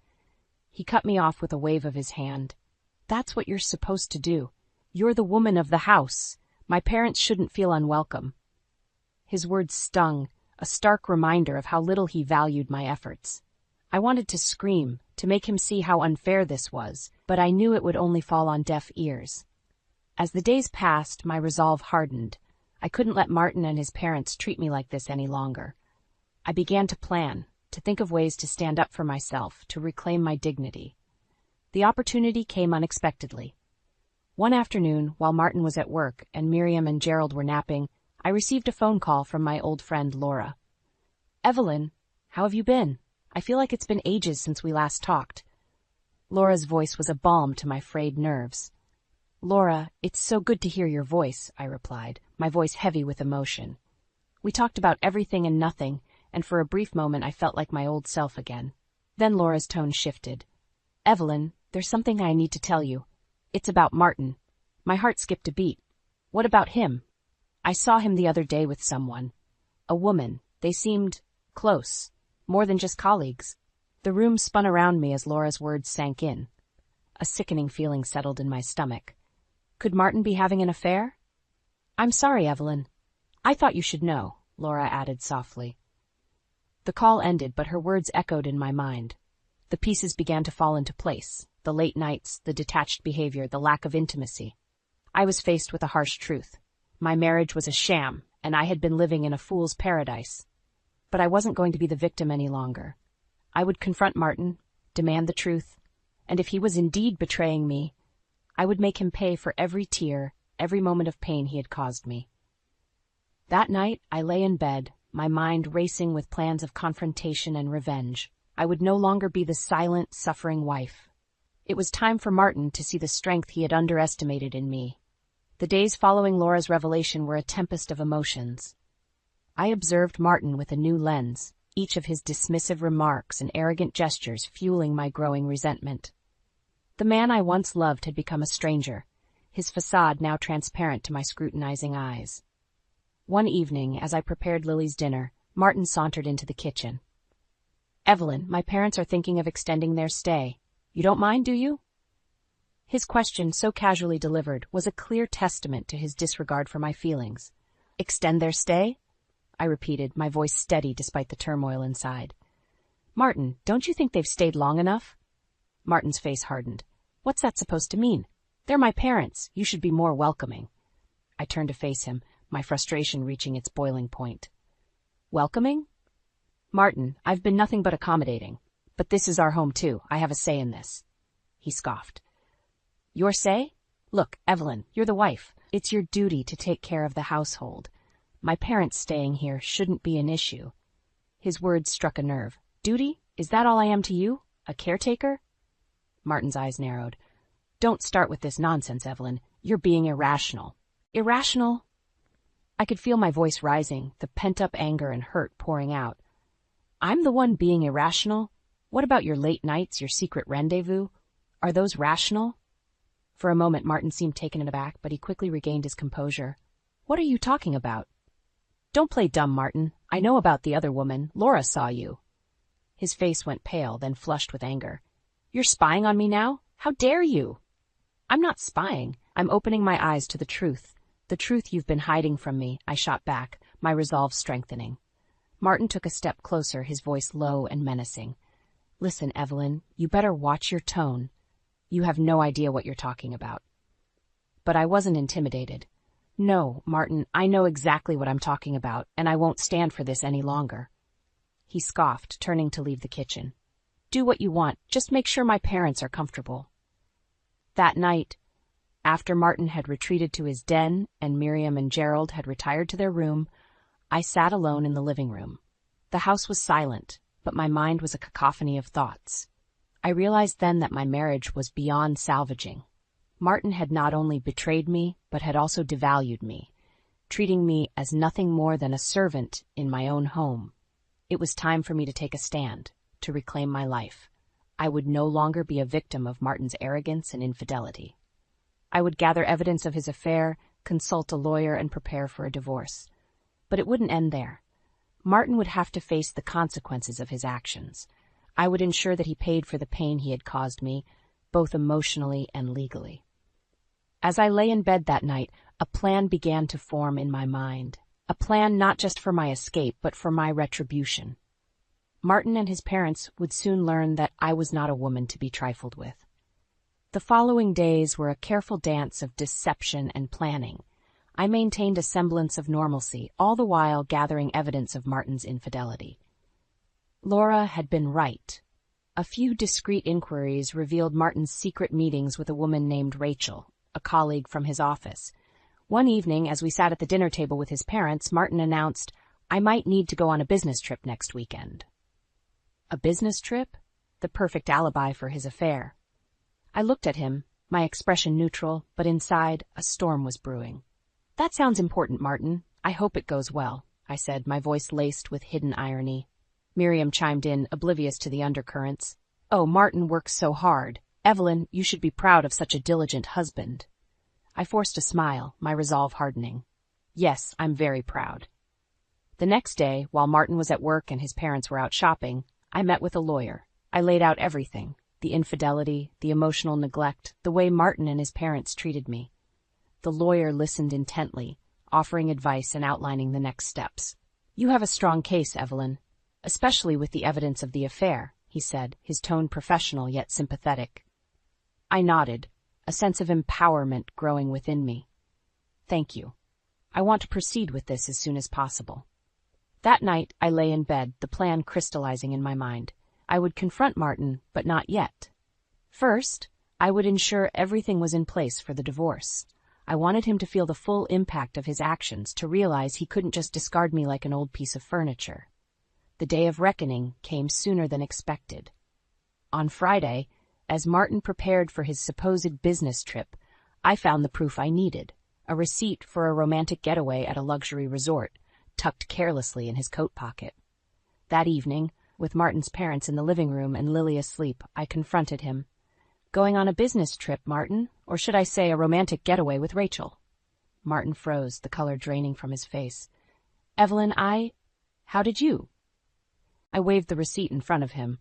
"You're not as clever as you think, Martin. I know everything." For a moment he seemed lost for words. Then his expression hardened. "You've been snooping around, haven't you? You're pathetic." "Pathetic?" The word echoed in my mind, fueling my anger. "No, Martin. What's pathetic is you sneaking around, betraying your family. But I'm done playing the dutiful wife. I'm filing for divorce." Martin's eyes widened in shock. "Divorce? You can't do that. You're nothing without me." I met his gaze, my voice steady. "No, Martin, it's you who will be nothing without me. I have evidence of your affair. I'll make sure you pay for what you've done." For a moment, he looked defeated, but then his arrogance returned. "You think you can win against me? I'll fight you every step of the way." I smiled, a cold, determined smile. "Bring it on, Martin. You'll see just how strong I can be." As I left the room, Martin's stunned silence was a victory in itself. But this was just the beginning. The real battle was about to start. The days following my confrontation with Martin were a whirlwind of legal preparations and silent battles. Martin's demeanor had shifted. He oscillated between anger and a feigned indifference, but I could see the underlying panic in his eyes. The weekend arrived, and with it, an unexpected development. Martin's parents decided to extend their stay, unaware of the storm brewing beneath the surface of our seemingly calm household. One afternoon, as I was tending to Lily in the living room, Martin and his parents cornered me. "Evelyn, we need to talk about your behavior," Martin began, his voice dripping with disdain. Miriam nodded in agreement. "Yes, dear. We've noticed you've been quite distant and cold. It's not becoming of a wife and mother." Gerald added, "Martin has been nothing but a good husband. You should appreciate him more." Their words were like daggers, but I stood my ground. Appreciate him? For what exactly? For his lies? His affair? Martin's face turned red with anger. Don't bring that up in front of my parents. Why not, Martin? They should know the kind of son they've raised, I shot back, my voice firm. Miriam gasped. An affair? Martin, is this true? Before Martin could respond, I continued, Yes, it's true. And I'm not going to stand for it anymore. I've filed for divorce. The room fell into a stunned silence. Martin looked at me, his eyes full of malice. You'll regret this, Evelyn. You're nothing without me. I met his gaze, unwavering. No, Martin, I regret the years I spent tolerating your arrogance and disrespect. I'm taking Lily and I'm leaving. Martin's parents started to protest, but I didn't let them. This is between Martin and me. You've overstayed your welcome. It's time for you to leave. As I packed my bags, I could hear the muffled arguments in the background, Martin trying to explain himself to his incredulous parents. I felt a surge of satisfaction, knowing that his perfect image was shattered. With Lily in my arms, I walked out of the house that had become my prison. I didn't look back. I was finally free from Martin's shadow, ready to start anew. As I drove to my parents' house, I thought about the future. It wouldn't be easy, but I was determined to rebuild my life, for Lily and for myself. Martin and his parents would learn that I was not a woman to be underestimated. The next few weeks were a blur of legal meetings and emotional upheaval. Despite Martin's attempts to intimidate me, I stood strong. The evidence of his affair was undeniable, and soon the divorce proceedings were in my favor. The day the divorce was finalized, I felt a mix of relief and triumph. I had stood up to Martin and his oppressive family, and I had won. But my revenge didn't end there. Martin's affair had not only cost him his marriage, but also his reputation. His colleagues and friends learned of his indiscretions, and his once untouchable status crumbled. As for his parents, they were left to grapple with the reality of their son's actions. Their attempts to reach out to me were met with silence. They had lost a daughter-in-law who had once cared for them, all because of their blind support for Martin. I had emerged from this ordeal stronger and more resilient. I had fought for my dignity and won. And as I looked at Lily, playing happily in her grandmother's arms, I knew that I had made the right decision. For the first time in a long time, I felt hopeful about the future. I had closed a painful chapter in my life, and a new one was just beginning. In the months following the divorce, my life underwent a transformation. The chains of a loveless marriage had been broken, and in their place, I found a newfound sense of freedom and self-worth. With Lily by my side, I started to rebuild our lives, piece by piece. One day, as Lily played in the garden of my parents' home, I received a phone call that marked the final chapter in my saga with Martin. It was Laura, her voice a mix of shock and concern. "Evelyn, have you heard about Martin?" "No. What happened?" I asked, a sense of foreboding settling over me. "He's lost his job. After the divorce and the affair came to light, his company let him go. And it gets worse. He's been struggling financially. The alimony, the legal fees, it's all caught up with him." I paused, absorbing the news. A part of me felt a pang of vindication, but it was overshadowed by a sobering realization of the consequences of his actions.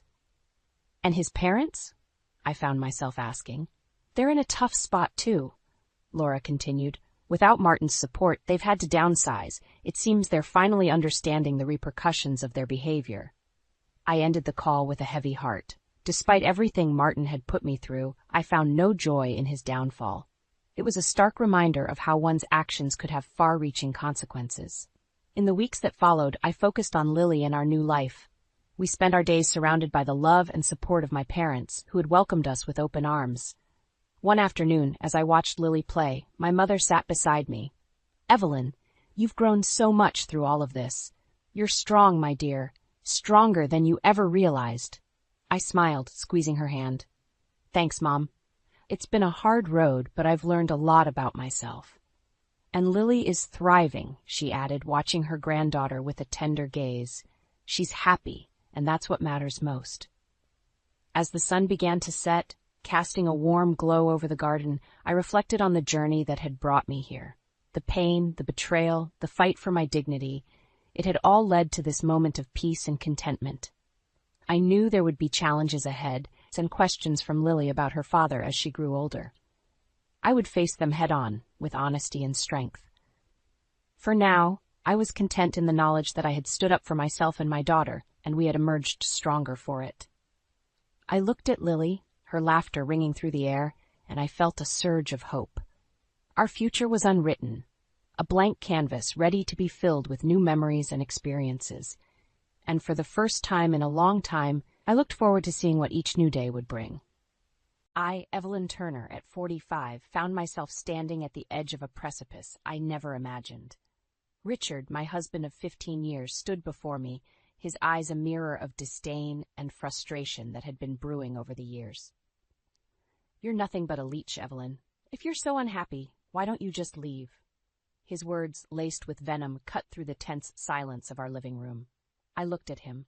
This man I had shared over a decade of my life with, and felt a strange sense of detachment. The beer can he flung at me, still dripping down my face, was a cold testament to how far we had fallen. The sticky liquid on my skin was nothing compared to the sting of his words. "Fine, I will," I retorted, the weight of my decision settling in my heart. I wasn't going to be a punching bag for his frustrations any longer. I thought back to the early days, the love that had once seemed unbreakable. We were both career-driven when we first met. I was a promising marketing professional, and he worked at the local government office. Marriage came with dreams of a happy family, a dream that slowly turned into a haunting mirage. The pressure to have a child became a silent wedge between us. I still remember the day I decided to leave my job 5 years into our marriage. The unspoken expectations from Richard's family, the pitying looks, the whispered questions. They were all too much. I thought stepping back from my career to focus on fertility treatments would ease the tension. How wrong I was. As years rolled by without the pitter-patter of little feet we so desperately longed for, Richard's patience wore thin. His once supportive demeanor turned to bitterness, each failed attempt a blow to his ego, his manhood. "Your body's just not up to it, huh?" His words from a particularly harsh argument echoed in my mind. I had borne them all, the treatments, the side effects, the crushing disappointments, and yet here I was being called a parasite. With a deep breath, I stepped over the threshold of our home, the door closing with a finality that echoed my resolve. The night air felt different now, almost liberating. The suburban street, usually quiet and unassuming, felt like the runway of a new beginning. I didn't know where this path would lead me, but one thing was clear. I was no longer the woman who would shrink under the weight of Richard's disdain. The journey ahead was uncertain, but for the first time in a long while, it was mine to make. The train to my parents' house offered a fleeting escape, each passing landscape blurring into a montage of my thoughts. My parents, Robert and Diane, were a beacon of comfort in the tempest of my life. As I stepped into the familiar warmth of my childhood home, their concerned expressions were a silent testament to my unannounced arrival. "Mom, Dad, My voice faltered, the weight of my confession anchoring me to the spot. "What happened, Evelyn? You look like you've been through a storm." My mother's voice was laced with worry as she reached out, her touch a reminder of simpler times. I let out a deep sigh, the dam of my emotions breaking. "Richard and we had a fight. I couldn't stay there anymore," I confessed, the words tasting bitter. The look of shock on my parents' faces quickly turned to anger. "That man has always been a thorn," my father muttered, his disappointment in Richard never a secret. I recounted the events of the night, the years of accumulated pain spilling over. My parents listened, their expressions a mix of anger and heartbreak. They had never truly approved of Richard, but their love for me had silenced their objections. "He called me a parasite, Mom." I choked on the words, the hurt resurfacing. "A parasite? After everything you've sacrificed?" My mother's voice rose in disbelief. "You gave up your career, endured those treatments?" Her words were a painful reminder of the life I had left behind. I had been a rising star in the marketing world, full of ambition and ideas, but the desire to start a family, fueled by societal expectations and familial pressures, had led me down a different path. Richard's support had been my solace during those trying times, but as each treatment failed, his patience waned, replaced by a bitterness that poisoned our marriage. The man who once held my hand through every doctor's visit had transformed into a stranger, his frustrations often unloaded onto me. My father's voice pulled me back from my reverie. "You don't deserve this, Evelyn. You've been more than patient with that man." Their words, though comforting, were a stark reminder of the reality I now faced. I was no longer part of a we. It was just me, standing at the crossroads of my life. As I lay in my old bedroom that night, the moonlight streaming through the window, I made a silent vow. Richard would see the woman he had underestimated. This was not just about leaving a failed marriage. It was about reclaiming the parts of me that I had lost along the way. The dawn of the next day was more than just a new morning. It marked the beginning of my journey towards self-reclamation and retribution. The days following my return to my parents' home were a blend of healing and introspection. Amidst the nurturing care of my family, I found myself reflecting on the years lost to a marriage that had become a shadow of its promise. It was time to step out of that shadow. I set up a small workspace in the corner of my old room, my laptop, an old friend welcoming me back. The world of marketing, once my arena of triumph, beckoned me again. I started reaching out to contacts, piecing together a freelance consulting business. It felt like awakening from a long slumber. "Remember, Evelyn, you were always meant for more than what that man allowed you to be," my father said one morning, his words a bolstering force. I found solace in the rhythm of work, the challenges a welcome distraction. My expertise, once set aside to fulfill the role of a hopeful mother and neglected wife, now became my weapon of independence. Then, one evening, as I sat immersed in a project, my phone buzzed. It was Richard. My heart skipped a beat, a mix of apprehension and anger bubbling within. "Evelyn, we need to talk. You can't just leave things like this." His voice was a mix of frustration and feigned concern. "Talk? Now you want to talk, Richard?" I countered, my voice steady despite the turmoil inside. "You're overreacting. Come back and we'll sort this out. You belong here with me," he said, a tinge of command in his tone. I scoffed, the audacity of his words igniting a fire within me. "Belong with you? As what, Richard? Your punching bag, your scapegoat for everything that's gone wrong?" There was a pause, and I could almost hear the cogs turning in his mind, searching for a retort. "Evelyn, you're being unreasonable. This is your home," he finally said, his voice laced with a false calm. "Unreasonable? No, Richard. For years I've been the reasonable one, accommodating your moods, your failures, your bitterness. I've lost myself in the process, and I'm not willing to lose any more." The conversation ended with a deafening silence on his end. I hung up, a sense of liberation coursing through me. It was the first time I had spoken back, the first time I had refused to be overshadowed by his ego. As days turned into weeks, my consulting business began to flourish. The satisfaction of rebuilding my career was accompanied by a newfound confidence. I was no longer the woman Richard thought he could control. I was Evelyn Turner, a professional, a survivor, and now a fighter. This new path was not just about financial independence. It was about reclaiming my identity, my dignity. Richard's attempts to belittle my efforts only fueled my determination. The stage was set for a confrontation, and this time I was ready. The newfound strength I had discovered in myself was put to the test sooner than I expected. Richard, ever the manipulator, had grown increasingly desperate in his attempts to regain control. But I was no longer the woman who cowered under his shadow. One fateful evening, as I was finalizing a project, a knock at the door shattered the tranquility of my parents' home. There stood Richard, his face a mask of false contrition. "Evelyn, we need to talk. I've made some mistakes, but we can work through this," he pleaded, stepping into the house uninvited.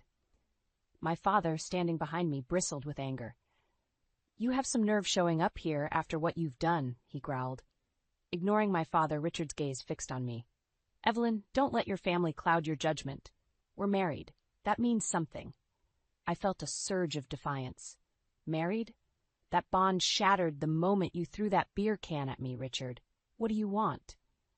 He hesitated, and then, as if throwing caution to the wind, revealed the true reason for his visit.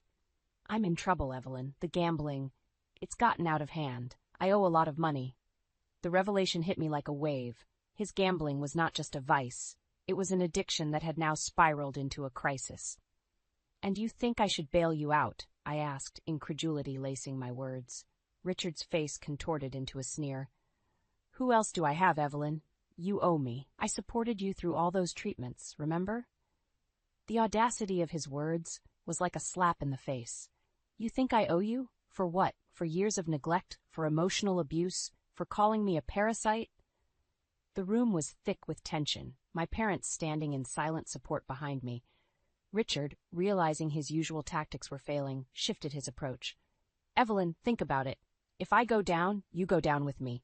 Your precious new life will be ruined, he threatened, a desperate edge to his voice. But I was done being intimidated. No, Richard, you made your bed and now you have to lie in it. I am not responsible for your debts, your failures, or your life. Defeated and enraged, Richard stormed out, slamming the door behind him. The finality of that moment was not lost on me. I had stood up to him, unyielding and resolute. The next morning, I met with a lawyer to discuss the divorce proceedings. Richard's gambling debts were his alone, and I was determined to ensure they stayed that way. As I walked out of the lawyer's office, a sense of empowerment enveloped me. I had faced my fears, confronted my tormentor, and emerged stronger. The path ahead was not going to be easy, but I was ready for whatever challenges it brought. The days following my encounter with Richard were a whirlwind of legal meetings and emotional preparation. My lawyer, a competent and empathetic woman, guided me through the divorce proceedings with a reassuring professionalism. Yet, amidst the legalities, there was a storm of emotions brewing within me, a mix of liberation and lingering hurt. Meanwhile, Richard's situation worsened. His gambling debts had caught up with him, and his desperate attempts to find financial relief only plunged him deeper into the mire. I heard through the grapevine that his job was on the line and his reputation was in tatters. This was the karma he had earned, yet I found no joy in his downfall. "Mom, do you think I'm doing the right thing?" I asked one evening, seeking validation amidst the chaos. My mother, ever the pillar of strength, took my hand. "Evelyn, you're reclaiming your life. That's the bravest thing you can do." Her words were a balm to my troubled soul. I had spent years under Richard's shadow, and now I was stepping into the light, albeit a tumultuous one. The day I signed the divorce papers was bittersweet. On one hand, I was freeing myself from a toxic marriage. On the other, it was the end of a chapter I had once hoped would be my forever. As the reality of my new life settled in, I found solace in my work. My consulting business was not just a means of livelihood. It was a testament to my resilience and capability. Clients appreciated my expertise, and the satisfaction of successful projects was a reminder of what I had lost and found again, my professional identity. Richard, however, seemed to spiral further out of control. He tried to reach out several times, sometimes pleading, other times accusing, but I stood firm, supported by the unwavering love of my family and the newfound strength within me. One afternoon, as I was reviewing a project proposal, a call from an unknown number caught me off guard. Hesitantly, I answered, "Evelyn, you need to help me. They're going to take everything." Richard's voice, panicked and broken, echoed through the phone. "Richard, I can't help you. You've made your choices," I replied, my voice steady despite the turmoil his words stirred. "You don't understand, Evelyn. I'm ruined. I've lost my job, my reputation. You can't just abandon me like this," he pleaded. "Abandon you? Richard, you abandoned me long ago, in every way that mattered. I'm sorry, but you have to face the consequences of your actions." Hanging up the phone, I felt a sense of finality wash over me. Richard's fate was no longer my burden to bear. My journey ahead was mine alone, paved with the lessons of the past and the promise of a future I would shape on my own terms. The final chapter of my marriage to Richard closed with a mix of relief and introspection. My newfound independence was both exhilarating and daunting. I had weathered the storm of a crumbling marriage, and now, standing amidst the ruins, I was ready to rebuild. My consulting business was thriving, a symbol of my resilience and capability. The freedom to make my own decisions, to steer my life on my own terms, was a heady feeling. Yet, amid this newfound success, Richard's shadow occasionally loomed. News of his complete downfall trickled down to me through mutual acquaintances. He had lost his job due to his gambling scandal, his reputation irreparably tarnished. The once respected public servant was now a pariah, shunned by those he had once considered allies. One evening, as I was preparing for a client meeting, my phone buzzed with an incoming call from Richard. With a deep breath, I answered, ready for whatever accusations or pleas he had this time. "Evelyn, please, I'm begging you. I have nothing left. Can't you see it in your heart to help me? Richard's voice was a mix of desperation and self-pity. Richard, I helped you for years. I supported you, even when you gave me nothing but pain in return. I can't be your savior anymore, I replied, my voice firm. You're enjoying this, aren't you? Seeing me suffer. You've always been so cold, so heartless, he accused, his words laced with bitterness. I felt a twinge of anger at his accusation. Heartless? After everything I endured with you? No, Richard, I'm not heartless. I'm just no longer willing to be a victim to your choices. There was silence on the other end, and then a soft, defeated sigh. I never thought it would come to this, he murmured, more to himself than to me. The call ended, leaving me with a mix of emotions. Pity, relief, and a sense of finality. Richard's downfall was of his own making, his karma for the years of neglect and emotional abuse. As I moved forward with my life, I focused on my work and my family, the pillars of my strength. I even began planning a community project, a way to give back and connect with others. My past with Richard was a chapter closed, a lesson learned. The journey was not without its scars, but it was also filled with growth and self-discovery.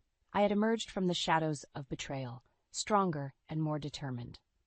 My story was one of empowerment, of a woman who reclaimed her life from the clutches of a toxic marriage, and in doing so, found her true self. And so, as I sat at my desk looking out at the world that was once a daunting expanse, I realized it was now a canvas of possibilities. I had survived the storm, and now it was my time to thrive. More gravy, Derek? I asked, forcing a smile as I held up the gravy boat.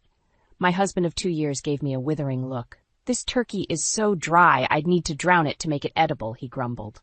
I froze, the boat hovering stupidly in my hand. Dry turkey? Impossible. I'd hired Chef Marcello, one of the top chefs in the city, to prepare this meal. It had cost me a small fortune, but I wanted our first Christmas dinner as husband and wife to be perfect. Derek's complaints stung. I'd gone to such lengths, only to have him criticize my efforts in front of both our families. Oh, come now, it's not that bad, his mother Ruth protested. Here, just needs more gravy. She scooped a big spoonful onto Derek's plate, shooting me an apologetic look. More gravy isn't going to rescue this disaster, Derek snapped. He shoved his plate away in disgust. Anger flared within me. How dare he disparage my cooking, and on Christmas no less? I wanted nothing more than to hurl the gravy boat at his impeccably gelled head. But I held myself back. Derek didn't know about my secret chef, and his family didn't know about our charade of a marriage either. Outwardly, I was the doting wife, slaving away in the kitchen to make my husband happy. I'm sorry the turkey isn't to your taste, I said softly. I did try my best. Derek snorted derisively. Well, clearly your best isn't good enough. Honestly, Eliza, I can't fathom how someone could mess up a simple turkey this badly. Simple turkey? This from a man whose idea of cooking was microwaving frozen burritos. I wanted to scream at him, but I swallowed my fury and turned meekly to my mother. Maybe you could show me your recipe again sometime. I really thought I had it right. My mother's eyes flashed with anger on my behalf, but she simply patted my hand gently. It's fine, dear. My recipe takes some practice. We'll work on it together. She shot a glare at Derek. Perhaps if your husband pitched in more in the kitchen, he'd know how difficult cooking can be. Derek bristled, opening his mouth for an angry retort. But his father, Michael, intervened. Now. No need to ruin Christmas dinner with petty squabbles. Eliza clearly worked hard on this meal, so let's just enjoy it, shall we? He gave his son a quelling look. With a huff, Derek turned sullenly back to his plate, sawing angrily at the turkey as if punishing it for its dryness. I hid a satisfied smile. Oh, he had no idea what was coming. I had barely even begun to ruin his Christmas. Just then the doorbell rang. Right on time. I'll get it, I said quickly. I ignored Derek's glare as I practically sprinted for the door, heart hammering with anticipation. This was it. My revenge began now. I took a deep breath and composed myself. Then I opened the door with a bright smile. Chef Marcello, so wonderful of you to stop by. I ushered the distinguished older gentleman into the foyer. Behind me, I heard the clatter of dropped silverware as my guests took in the unexpected arrival. Marcello inclined his head graciously. Of course, madame. I wanted to compliment you on the meal. It was prepared to perfection. I turned to Derek with an icy smile. Surprise, darling. I didn't actually cook this dinner. Chef Marcelo did. Funny how even a professional got it so terribly, terribly wrong. Derek looked like he wanted to melt into the hardwood floor. His face turned bright red as Chef Marcelo gave a slight bow. My apologies for the deception, the chef said smoothly, but Madam requested I keep my involvement discreet. My mother pressed a hand to her chest, eyes wide. My dad just shook his head in disbelief, but it was Derek's parents who reacted most strongly. What is the meaning of this? Michael demanded, rising from his seat. Eliza, why on earth would you embarrass Derek like this in front of his family? Ruth also stood up, glaring daggers at me. After everything we've done for you, we treated you like our own daughter. I stood calmly amidst the uproar. Believe me, you'll understand soon enough. I turned to Derek with an icy stare. Why don't you explain our little arrangement to your parents, darling? Derek's eyes blazed with anger and humiliation. For a moment, I thought he might actually lunge across the table at me. But then his shoulders slumped in defeat. Eliza and we're not exactly as we appear, he mumbled. What do you mean? Ruth asked sharply. Derek kept his eyes fixed on his plate. Things haven't been right between us for a long time. I'm away a lot for work on the weekends.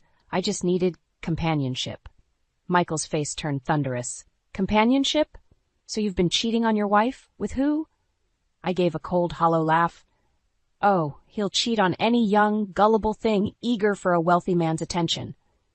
I tossed photos of Derek with his mistress onto the table. Ruth gasped and Michael roared in outrage. You snakes, he bellowed. We welcomed you into our family. Derek's head snapped up, his eyes locking with mine. This dinner was a setup, he snarled. You lying, vindictive bitch. He moved menacingly around the table toward me. My dad stepped forward to block him.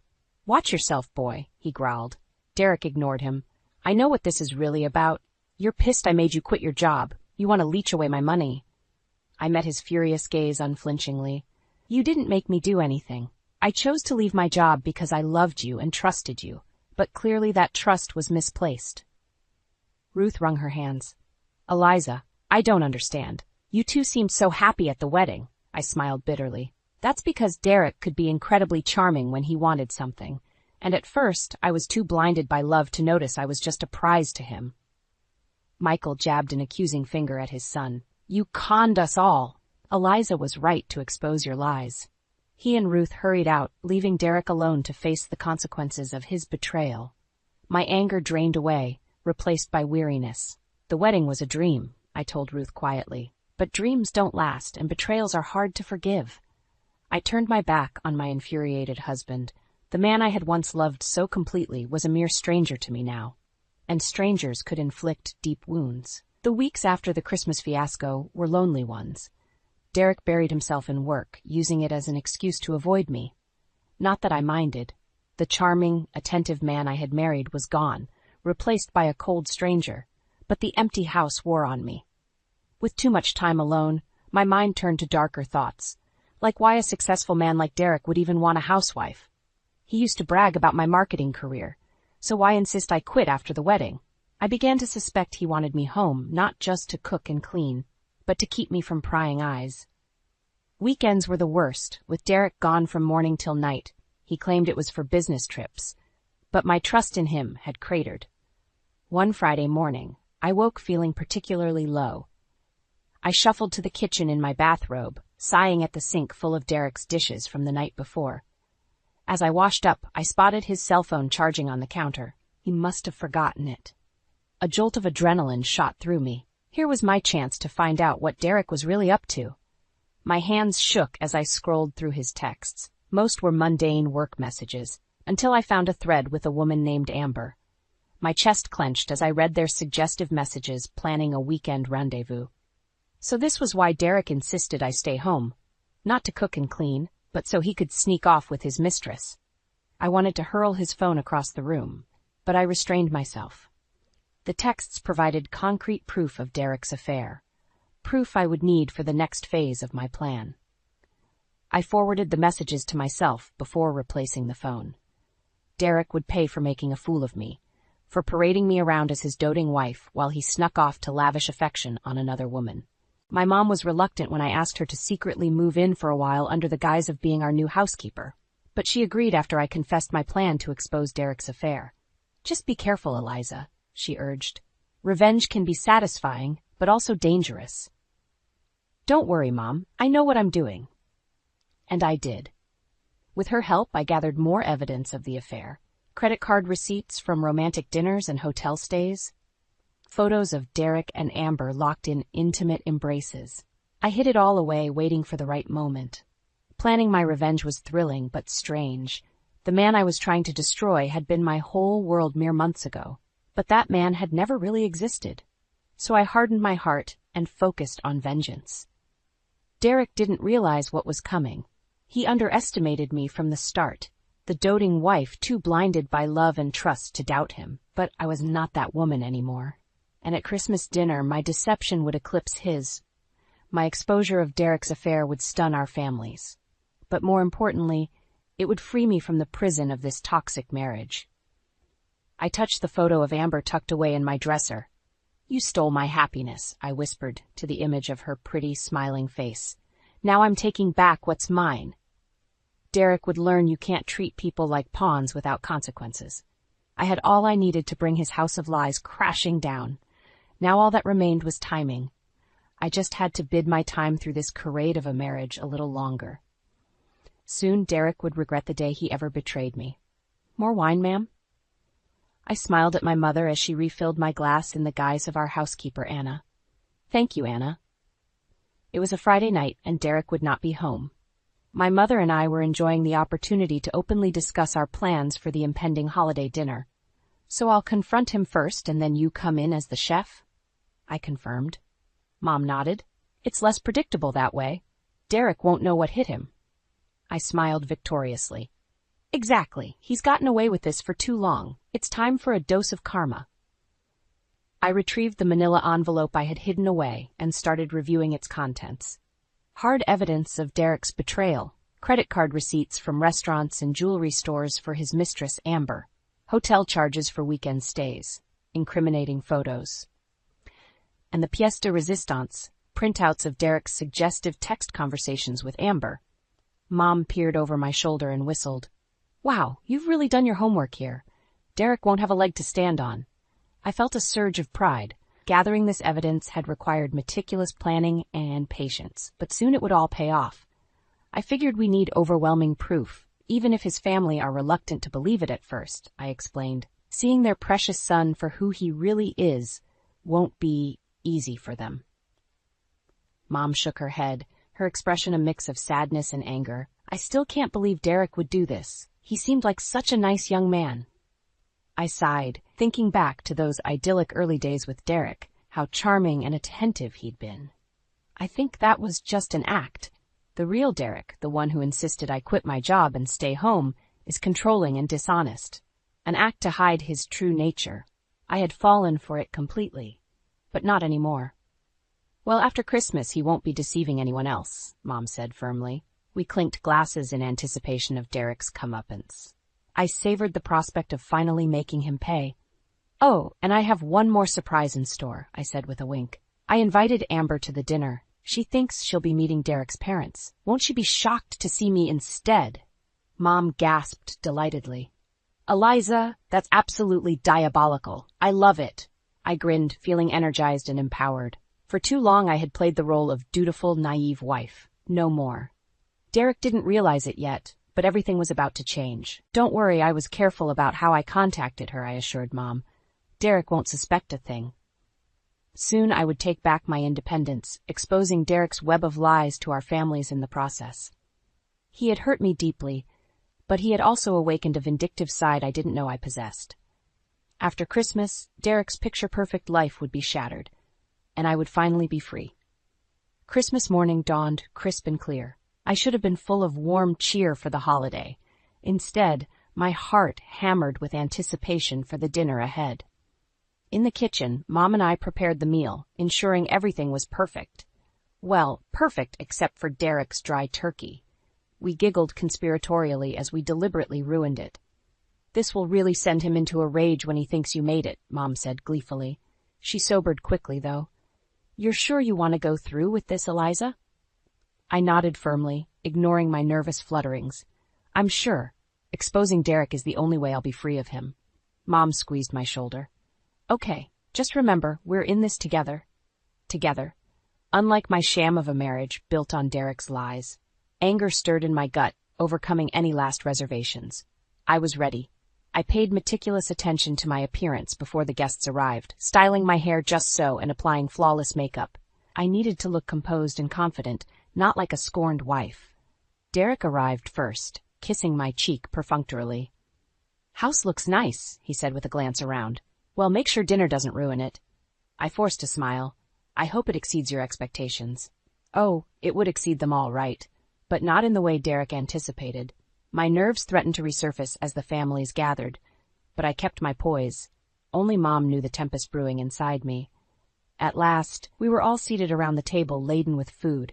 Derek's parents heaped praise on the spread. This looks wonderful, Eliza, Ruth said.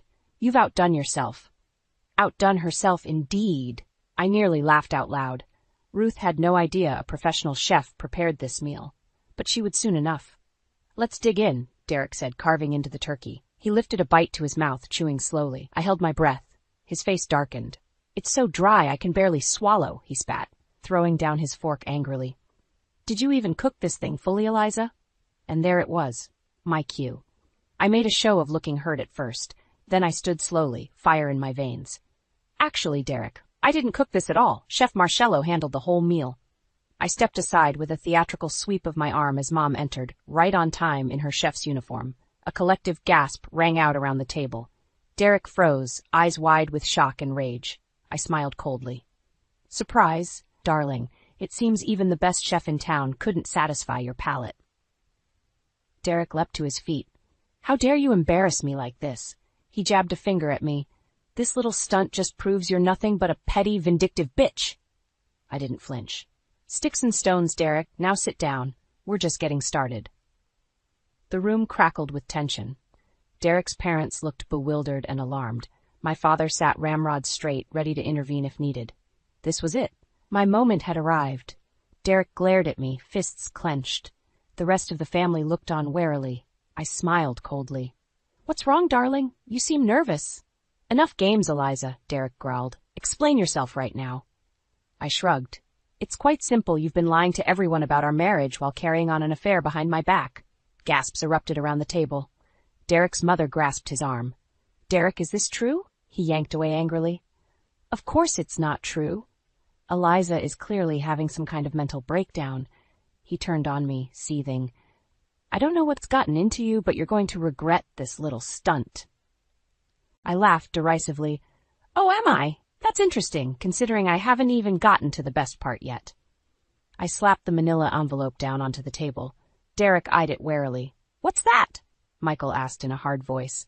Evidence of your son's deceit, I replied. I opened the envelope and slid the contents across the table. Credit card statements, photos of Derek with a younger blonde woman, incriminating text messages. Michael and Ruth flipped through them, faces pale. Ruth's hands trembled. Derek, how could you? She whispered. He jumped to his feet. This is all fake, he shouted desperately. Eliza is setting me up. I shook my head. Come now, Derek. Lying will only dig the hole deeper. I paused. But perhaps you need more convincing.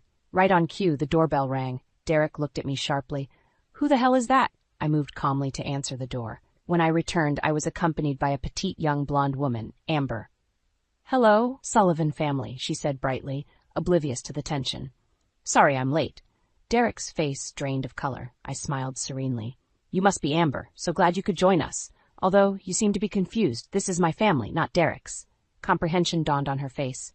She backed away slowly. Wait, who are you? I'm Eliza, Derek's wife. Amber's mouth fell open in dismay. She turned on Derek angrily. You told me you were divorced, Derek exploded. You deceitful witch! How dare you orchestrate this ambush? You'll regret crossing me, I promise you that. He lunged for me in a rage, but my father intervened, shoving him back down into his chair. Sit down and shut up, boy. Derek buried his head in his hands. Around him, his family bombarded him with recriminations. I welcomed you into our family. Michael roared. Ruth wept quietly. Amber hurried out in humiliation. In the chaos, I slid quietly away with a triumphant smile. My revenge was complete. Now to begin my new life. Derek sat motionless amidst the barrage of recriminations from his family. I stood calmly, arms folded. "Well, Derek, anything to say for yourself?" I asked mildly. He leapt to his feet, pointing a trembling finger in my face. "You deceitful bitch. This little show changes nothing between us." I raised an eyebrow. "Doesn't it? Because your family seems quite convinced now about your despicable character." Michael grabbed Derek's shoulder roughly. "Your wife just exposed you as a liar and a cheat, and you have the gall to insult her?" Derek wrenched away angrily. "This is ridiculous. You're all going to just take her word over mine?" Ruth dabbed at her eyes with a napkin. "It's not just her word, Derek. The evidence is clear. The credit cards, the photos." Her breath hitched on a sob. "How could you betray us all like this?" Derek's confident facade was crumbling. Good. I wanted him to feel the same humiliation I had felt at his hands. "Those photos prove nothing," he insisted, but the fight had gone out of him. He knew the battle was lost. I almost felt pity for him then. He looked so defeated, so small, a far cry from the swaggering, domineering husband I had known. But then I remembered the lonely weekends, the endless hours fretting over his lies. My resolve hardened. "Face it, Derek, your double life has been exposed. Did you really think you could keep deceiving everyone forever?" He sank down into his chair. All arrogance fled. In its place was a broken, desperate man. "Eliza, please," he croaked. "We can work this out." I stepped forward and lifted his chin. "The time for working things out disappeared the first night you crawled into bed with Amber. We're through." Michael grasped Derek's shoulder, fury etched on his face. "You've shamed our family for the last time. I don't ever want to see you again." Ruth sobbed quietly, dabbing at her eyes. "To think we welcomed you into our family. We treated your wife like a daughter." Her eyes flashed angrily at Derek. "You disgrace us all." They turned away, supporting each other as they left him alone to nurse his wounds. He reached for me weakly. "Eliza?" I pulled away, skin crawling at his touch. "We have nothing more to say. I'll be filing for divorce immediately." He crumpled, head in hands. I walked away without looking back. The man I had loved was gone, if he ever even existed. All that remained was a pathetically broken shell. I stepped outside into the bracing air. The cold chilled my tear-streaked cheeks, but I breathed deeply.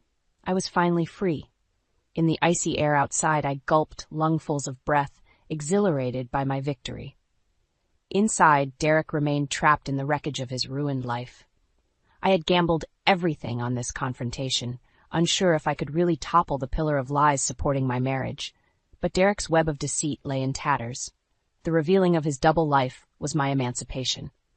I left Derek to wallow in self-pity and slipped back inside. In the dining room, Amber sat crumpled against the wall, sobbing into her hands. She flinched when she saw me. "I'm sorry," she choked out. "I didn't know he was married." Looking at her tear-stained face, my anger evaporated. She was just another of Derek's victims, foolish perhaps, but undeserving of this humiliation. I squeezed her hand gently. "It's not your fault. Derek lied to us both. What matters now is that we move on, without him." She looked up, eyes rimmed with red but resolute. With a quivering smile, she squeezed my hand back. Sometimes wisdom emerged from even the most broken places. I returned to the dining room, where Derek still sat slumped in despair. At my entrance, he leapt up. "Eliza, please, can't we talk about this?" He moved towards me, hands extended beseechingly. I stepped back. "There's nothing left to say. It's over, Derek." He grabbed for my wrist. "You can't just throw away our entire marriage." I wrenched my arm away, skin crawling from his touch. "This sham of a marriage was over long ago. You ended it, not me." Derek's voice broke. "Haven't you punished me enough?" "This isn't about punishment," I said coldly. "It's about revealing the truth and reclaiming myself. I won't be party to your lies anymore." I turned my back on his anguished face. Let him drown in misery. He had inflicted enough on me. His plaintive cries followed me out, hammering against my resolve. But I did not falter.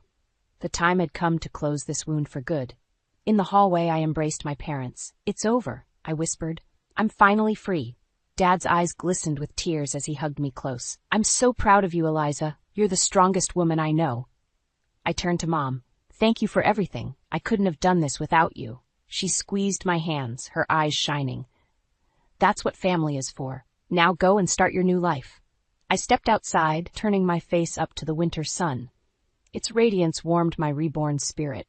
I had emerged from the darkness, scarred perhaps, but unbroken. Later that week, I filed for divorce, retaining an ironclad lawyer who ensured I received a fair settlement. Derek fought at first but eventually surrendered, too drained to prolong the battle. With my new independence secured, I reclaimed my job at the marketing firm, rising higher than ever before. Derek faded into the past, too, a cautionary tale left behind. Sitting in my new corner office, I smiled as I looked at the glimmering city skyline.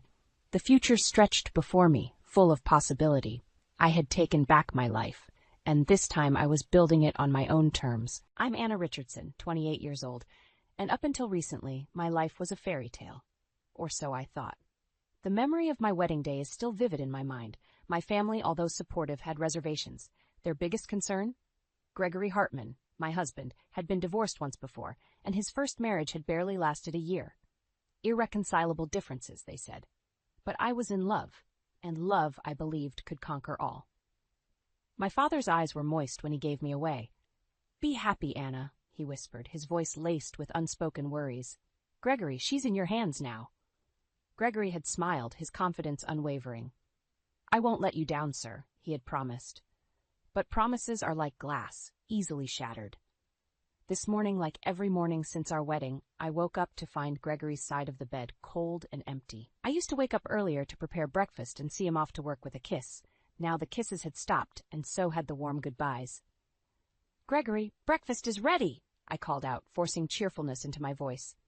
"Yeah," was all he grunted in response, not even glancing my way as he grabbed his coat and headed for the door. The difference was stark. Before marriage, Gregory was attentive, loving. Now he was like a stranger, a cold, distant figure occupying the same space, but sharing none of the warmth we once had. I tried to brush off the nagging feeling of unease. Maybe it's just the stress of his job, I told myself. But deep down, I knew something was fundamentally wrong. The turning point came today, in the most unexpected way. Gregory had left his phone on the kitchen table. Usually, I respected his privacy, but something compelled me to glance at the screen when it lit up with a new message. "Thanks for last night. Can't wait to see you again." The sender's name was Claire. A wave of nausea hit me as I stared at the message, the room spinning around me. My heart pounded in my chest, a mix of anger, betrayal, and disbelief coursing through me. This was it. The moment everything came crashing down. The man I loved, the man I had married, was not who I thought he was. I felt a bitter laugh escape my lips. All those times I had defended him, believed in him, and he was betraying me. My family's concerns, my friends' subtle warnings, everything made sense now. I knew what I had to do. The thought of divorce had crossed my mind before, but I had pushed it away, hoping things would get better. But not anymore. I couldn't live a lie. As I stood there, lost in my thoughts, Gregory walked back in, having forgotten his phone. Our eyes met, and for a moment I saw a flicker of something in his eyes. Guilt, fear? It didn't matter. "Anna, what's wrong?" he asked, his voice tinged with concern that seemed so fake now. "Nothing," I replied, my voice steady, "just thinking about how things change." He didn't press further, simply grabbing his phone and leaving. But in that moment, I made up my mind. I would confront him, and I would free myself from this sham of a marriage. Little did Gregory know, he had just pushed me to the edge, and I was ready to push back. I sat at my desk, staring blankly at the computer screen. Work used to be a place of solace, a distraction from the growing troubles at home. But today it felt like a cage. My thoughts kept drifting back to Gregory, to that message from Claire, and to the love that once felt so real. It was here, in this very office, where I had first met Gregory Hartman. He was charming, confident, and his laughter was infectious. I remember how he would always find an excuse to pass by my desk, how our coffee breaks became frequent and longer. Back then, I was just Anna, an employee in my father's company, not the CEO's daughter. When Gregory found out about my family, I saw a flicker of surprise in his eyes, but he quickly masked it with a smile. "You're full of surprises, Anna," he had said. That moment made me believe he loved me for me, not for my background. But now, as I reflected on our past, I couldn't help but wonder if I had been naive. The Gregory I knew before our marriage was caring, attentive, and always put me first. The Gregory I lived with now was a stranger. Anna, you okay? My colleague Sarah peered at me with concern. Just a bit distracted, I replied, forcing a smile. I tried to focus on my work, but my mind was in turmoil. Gregory's change was gradual but undeniable. He started coming home late, often missing dinner. Our conversations dwindled to monosyllables. His once warm embrace turned cold, and his kisses disappeared. But the worst part was his indifference. The way he would shrug off my attempts at conversation, the way he ignored my presence, it was like living with a ghost. Anna, you've been different since you got married, Sarah had once commented. I brushed it off, not wanting to admit that my marriage was crumbling. Today, my denial was shattered. The evidence was there on Gregory's phone. The late nights, the lack of interest, it all made sense. He was having an affair. As the day came to an end, I packed my things and headed home. The house felt empty, just like my heart. I needed answers, and I needed to confront Gregory. When he finally came home, I was ready. We need to talk, I said, my voice steady. Gregory looked surprised but nodded. What's wrong? It's about us, Gregory. About our marriage, I began. I know about Claire. For a moment, Gregory looked like a deer caught in headlights. Then he composed himself.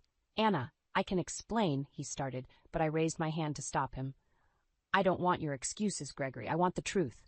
Why did you marry me? Was it ever real, or was it all just a game to you? Gregory sighed, running a hand through his hair. Anna, it's complicated.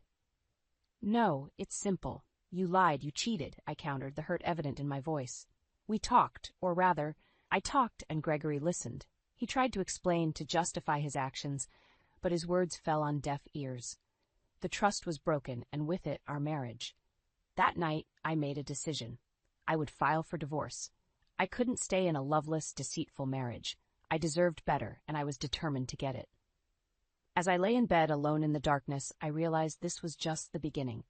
I had to brace myself for what was to come. But one thing was clear. I would not let Gregory Hartman ruin my life.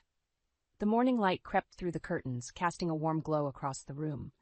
It was a stark contrast to the coldness that had settled in my heart. Today was the day I had decided to confront Gregory about everything. His infidelity, his indifference, the sham our marriage had become. I rehearsed what I would say, how I would say it. I needed him to understand the depth of my hurt, the betrayal I felt. But more than that, I needed closure. I needed to know why. As the day dragged on, my resolve only grew stronger. When Gregory finally came home, I was ready.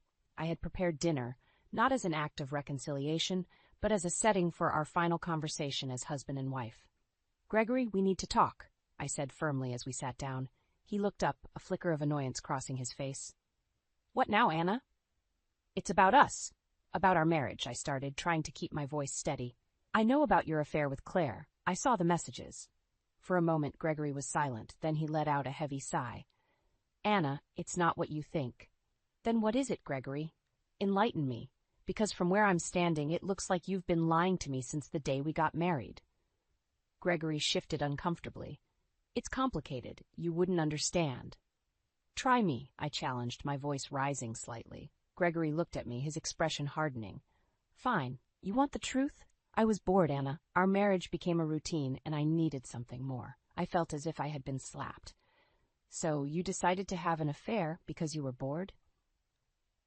Yes, I guess I did, he admitted, his voice void of remorse. The pain in my chest was almost physical. And what about our vows? What about everything we promised each other? Gregory shrugged. Things change, Anna. People change. I stared at him, my vision blurring with tears. This was not the man I married. This was someone else, someone cold and unrecognizable. You know what, Gregory? I can't do this anymore. I can't be with someone who has so little regard for me, for our marriage. I want a divorce. Gregory's expression didn't change. If that's what you want.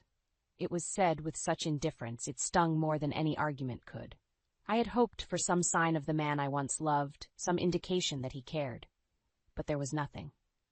That night I lay awake, staring at the ceiling. The reality of what had transpired sunk in. I was going to be alone, divorced at 28. But amidst the fear and uncertainty, there was also a sense of relief. I was finally freeing myself from a loveless marriage. The next few weeks were a blur of paperwork and legal consultations. I moved back into my old room at my parents' house, seeking comfort in the familiarity of my childhood home. My father was supportive, though I could see the worry in his eyes. "You'll get through this, Anna," he assured me. "You're stronger than you think." And deep down, I knew he was right. This was not the end of my story, it was just a new beginning. A beginning where I could find myself again, away from the shadows of a marriage that was never meant to be. As I signed the last of the divorce papers, I felt a weight lift off my shoulders. It was over. I was free. And for the first time in a long time, I felt hope for the future. The world outside seemed to carry on as usual, but for me, everything had changed. The finality of signing those divorce papers marked the end of a chapter in my life. A chapter filled with love turned sour, dreams turned to dust. In the weeks that followed, I found myself oscillating between relief and bouts of sadness. I had been so sure that Gregory was my forever, but now I was starting to rebuild my life without him. Despite the hurt, a part of me yearned for closure. I needed to understand why Gregory did what he did. Why he chose to betray our vows, our love. I needed answers, not for him, but for myself. Driven by this need, I decided to hire a private investigator. It was a drastic step, but the truth was worth it. The PI I hired was a seasoned professional, and within days, he had gathered enough evidence to paint a clear picture of Gregory's infidelity. The report was detailed, complete with timestamps and photographs. It showed Gregory and Claire, his co-worker, together at various locations, their body language unmistakably intimate. My heart ached as I looked at the images, but it also solidified my decision to leave him. Armed with this evidence, I confronted Gregory again. This time, there was no dinner, no pretense of civility. We met in a neutral location, a quiet park where the autumn leaves painted the ground in hues of orange and brown. "Gregory, look at these," I said, handing him the folder of evidence. He flipped through it, his face unreadable. When he finally looked up, his eyes were cold. "What do you want, Anna?" "I want you to admit it," I said, my voice firm. "Admit that you cheated, that our marriage was a lie to you." Gregory sighed, closing the folder. "Yes, I cheated, but our marriage wasn't a lie, Anna. I just needed more." His confession, though expected, still hurt. "More? I gave you everything, Gregory. I loved you with all my heart. And I appreciated that," he said, almost too casually. "But sometimes love isn't enough." His words cut deep, but they also brought clarity. This was who Gregory was, a man for whom love was a convenience, not a commitment.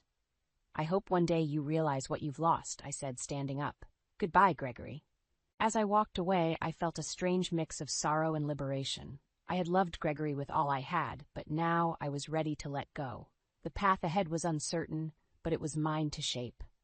In the days that followed, I dove into work, finding solace in the routine. My colleagues, sensing the change, offered support in their own ways.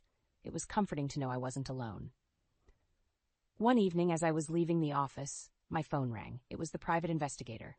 "Miss Richardson, there's something you need to see," he said, his tone serious. Curious and slightly apprehensive, I agreed to meet him. What he showed me next was the last piece of the puzzle. The final blow to any lingering feelings I had for Gregory. It wasn't just about infidelity. Gregory had been planning to leave me long before our marriage crumbled. He had been manipulating me, using me, all along. The evidence was irrefutable, and it shattered any remaining illusions I had about him. That night, as I lay in bed, I realized that this was truly the end. There would be no more tears for Gregory Hartman. He had made his choices, and now I was making mine. I chose to move forward, to heal, and to find happiness again. Gregory was a part of my past, but he would not define my future. The chill of the early morning air was a stark contrast to the turmoil brewing within me. Today was the day I would confront Gregory and Claire together. I had arranged a meeting under the guise of finalizing our divorce proceedings, but my true intent was to expose the web of lies and deceit they had woven. As I walked into the cafe where we agreed to meet, I saw them sitting together, looking uncomfortably close. Gregory noticed me first, his eyes widening slightly.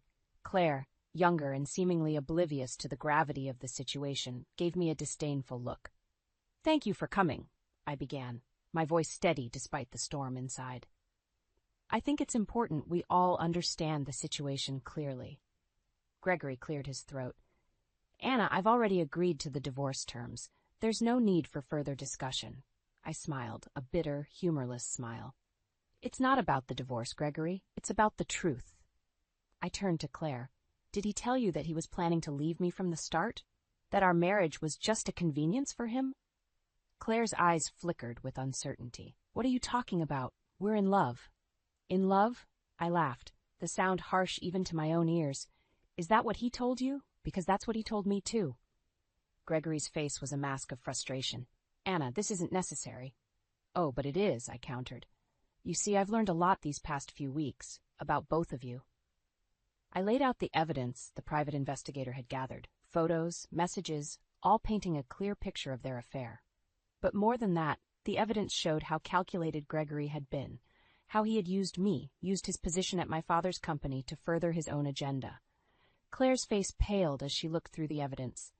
This isn't what you told me, Gregory. Gregory was silent, his usual eloquence gone. He had been exposed, and he knew it. You see, Claire, Gregory is a master at manipulation. I said, my voice cold. He doesn't love, he uses people. And once he's done, he discards them. Claire looked between me and Gregory, her expression one of dawning realization and horror. And you, Gregory, I turned to him, you've lost everything. Your wife, your lover, your position at the company. Was it worth it? Gregory's gaze was unfocused, his usual composure shattered. I didn't think. That's right. You didn't think, I interrupted. You didn't think about the consequences, about the people you hurt, but now you have to live with those choices. With that, I stood up, my heart still aching, but my spirit unbroken.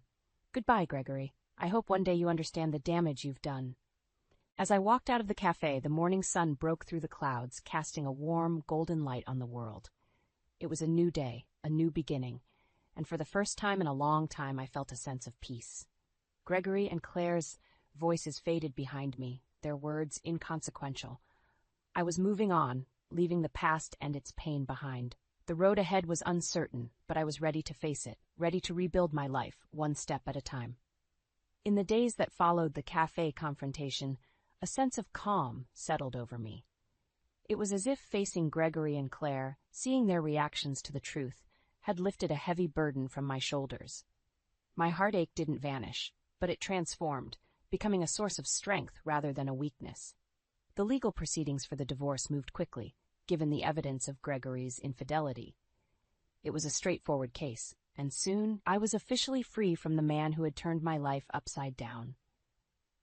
Along with the decree came a sense of vindication. Gregory was ordered to pay a significant sum in alimony.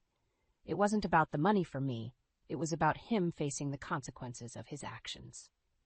Meanwhile, Claire faced her own repercussions. Word of the affair and the evidence I had gathered spread through the company. Claire's parents, deeply embarrassed by their daughter's involvement in such a scandal, reprimanded her severely. Her colleagues, who once respected her, now looked at her with disdain. She offered her resignation, unable to bear the weight of judgmental stares and whispers. As for Gregory, his downfall was swift and severe. My father, upon learning the full extent of his betrayal, was furious. He had welcomed Gregory into our family, into his company, only to be repaid with deceit. There was talk of firing him, but before any official action could be taken, Gregory resigned. The shame and guilt were too much for him to bear. I watched these events unfold from a distance, feeling a mix of pity and relief. Pity for the pathetic end to Gregory's schemes, and relief that I was no longer part of his twisted world. My family was my rock during this time. They welcomed me back with open arms, offering comfort and support as I healed. My job at the company provided a much-needed distraction, and my colleagues' kindness reminded me that I wasn't alone in this journey. Life was slowly getting back on track. I found joy in small things: coffee with friends, quiet evenings with my family, the sense of accomplishment after a productive day at work. The pain of the past was still there, but it was no longer all-consuming. One evening, as I sat on the porch watching the sunset, my father joined me. He put an arm around my shoulders, a silent show of support. "You've handled everything with such grace, Anna," he said softly. "I'm proud of you." I leaned into his embrace, feeling a surge of gratitude. "Thanks, Dad. I couldn't have done it without you and Mom. You're stronger than you think, Anna. And remember, this experience doesn't define you. It's just a part of your story." He was right. This experience, as painful as it was, had taught me a lot about myself, about resilience and forgiveness. It was a part of my story, but it wasn't the whole story. As the sky turned a deep shade of orange, I made a silent vow to myself. I would move forward, embrace life, and open my heart to new possibilities. The future was uncertain, but it was mine to shape.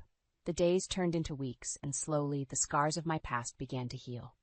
The journey wasn't easy. There were moments of doubt and pangs of loneliness, but with each passing day, I grew stronger, more resilient. My life had taken an unexpected turn, and in the process, I had discovered a strength I never knew I had.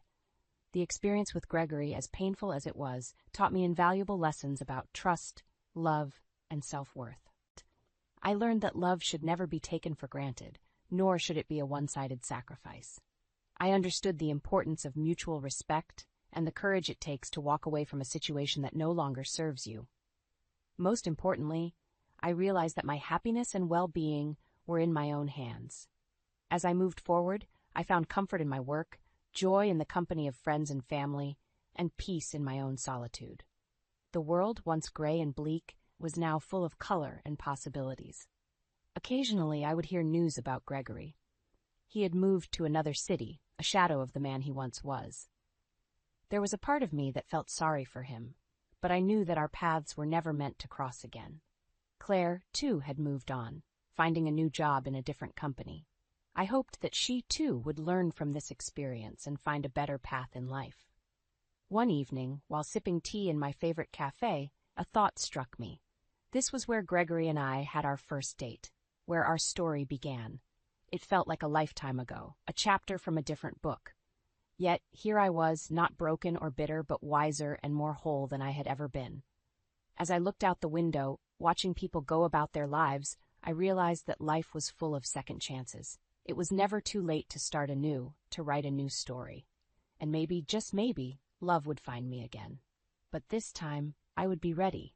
I would enter it with open eyes, a strong heart, and the wisdom gained from my past. The cafe door chimed, and a burst of laughter filled the room. Life was moving on, and so was I. With a smile, I turned my gaze back to the bustling street, my heart filled with hope for what the future might hold. The phone rang, slicing through the silence of my modest living room. I, Emily Townsend, a 38-year-old working mother, never expected that call to shatter the life I knew. "Emily, I'm leaving you. I've found someone else. Oh, and there's about $250,000 of debt in your name. Handle it, will you?" Michael's voice, once so familiar and comforting, was now cold, detached. My heart sank. This had to be a cruel joke. "Michael, what are you talking about?" I stammered, my voice barely a whisper, but he was relentless. "You heard me. I'm with Claire now. She understands me, unlike you. Goodbye, Emily." And with that, he hung up. I stood there, phone still in hand, feeling as if the ground had been yanked from under me.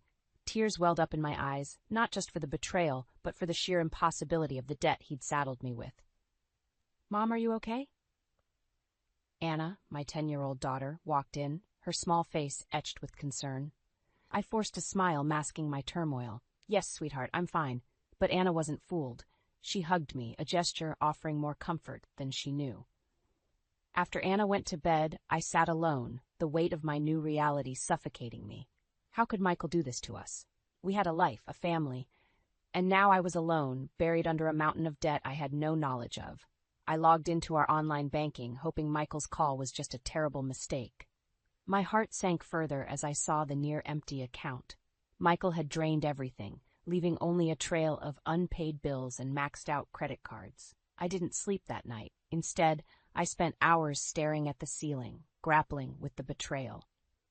Michael, the man I had loved and trusted, had turned my life into a nightmare. And the worst part, I had no idea how to wake up from it.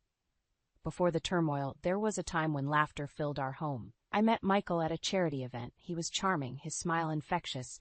I remember thinking how lucky I was when he asked me out. Those initial dates blossomed into a whirlwind romance. We were young, in love, and the world seemed full of possibilities. Our wedding was a modest affair, but it was perfect. Surrounded by close friends and family, I felt like the happiest woman in the world. When Anna was born 2 years later, our joy multiplied. She was our little miracle, a perfect blend of Michael and me. Those early years were filled with simple pleasures, picnics in the park, movie nights cuddled on the couch, and Anna's laughter echoing through our home. I often found myself marveling at our little family, feeling a sense of contentment I never thought possible. But as Anna grew, so did the distance between Michael and me.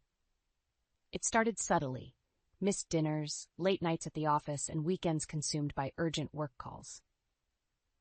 I tried to bridge the gap, arranging date nights and family outings, but Michael always had an excuse. Then came the job losses.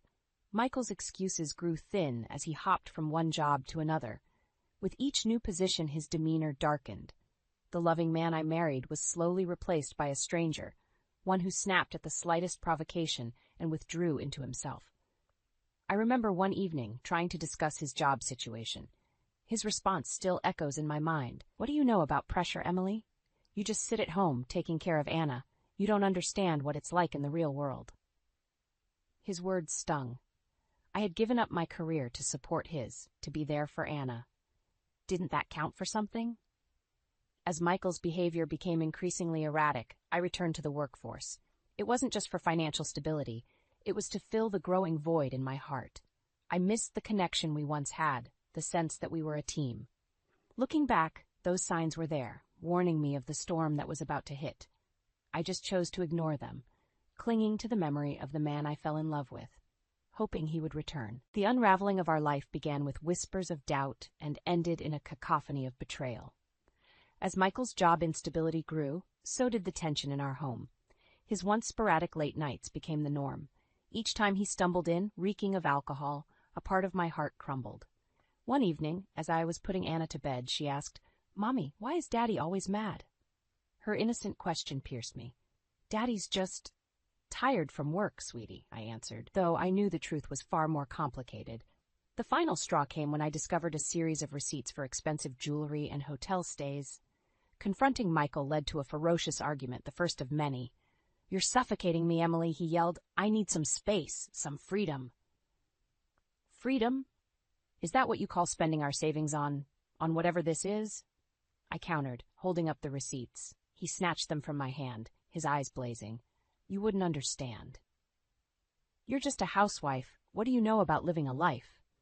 I stood there stunned as he stormed out, slamming the door behind him. His words, so callous and dismissive, echoed in my mind.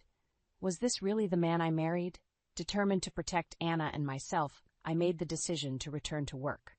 My old job at the marketing firm welcomed me back, and I threw myself into it. The work was a welcome distraction from the chaos at home. Yet, as I worked late into the night, a gnawing feeling of guilt consumed me. I was missing precious moments with Anna, all because of Michael's selfishness. It wasn't fair. She didn't deserve this.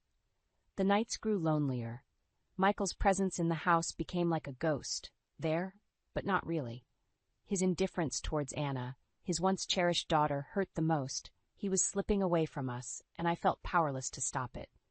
It was during these dark times that I found solace in my friendship with Rachel. She became my confidant, my rock. "You're stronger than you know, Emily," she would often tell me. I wanted to believe her, but the shadows of doubt were overwhelming.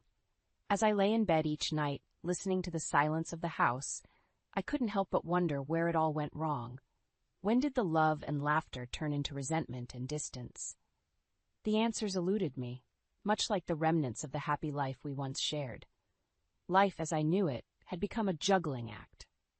Balancing work, motherhood, and a crumbling marriage left me perpetually exhausted.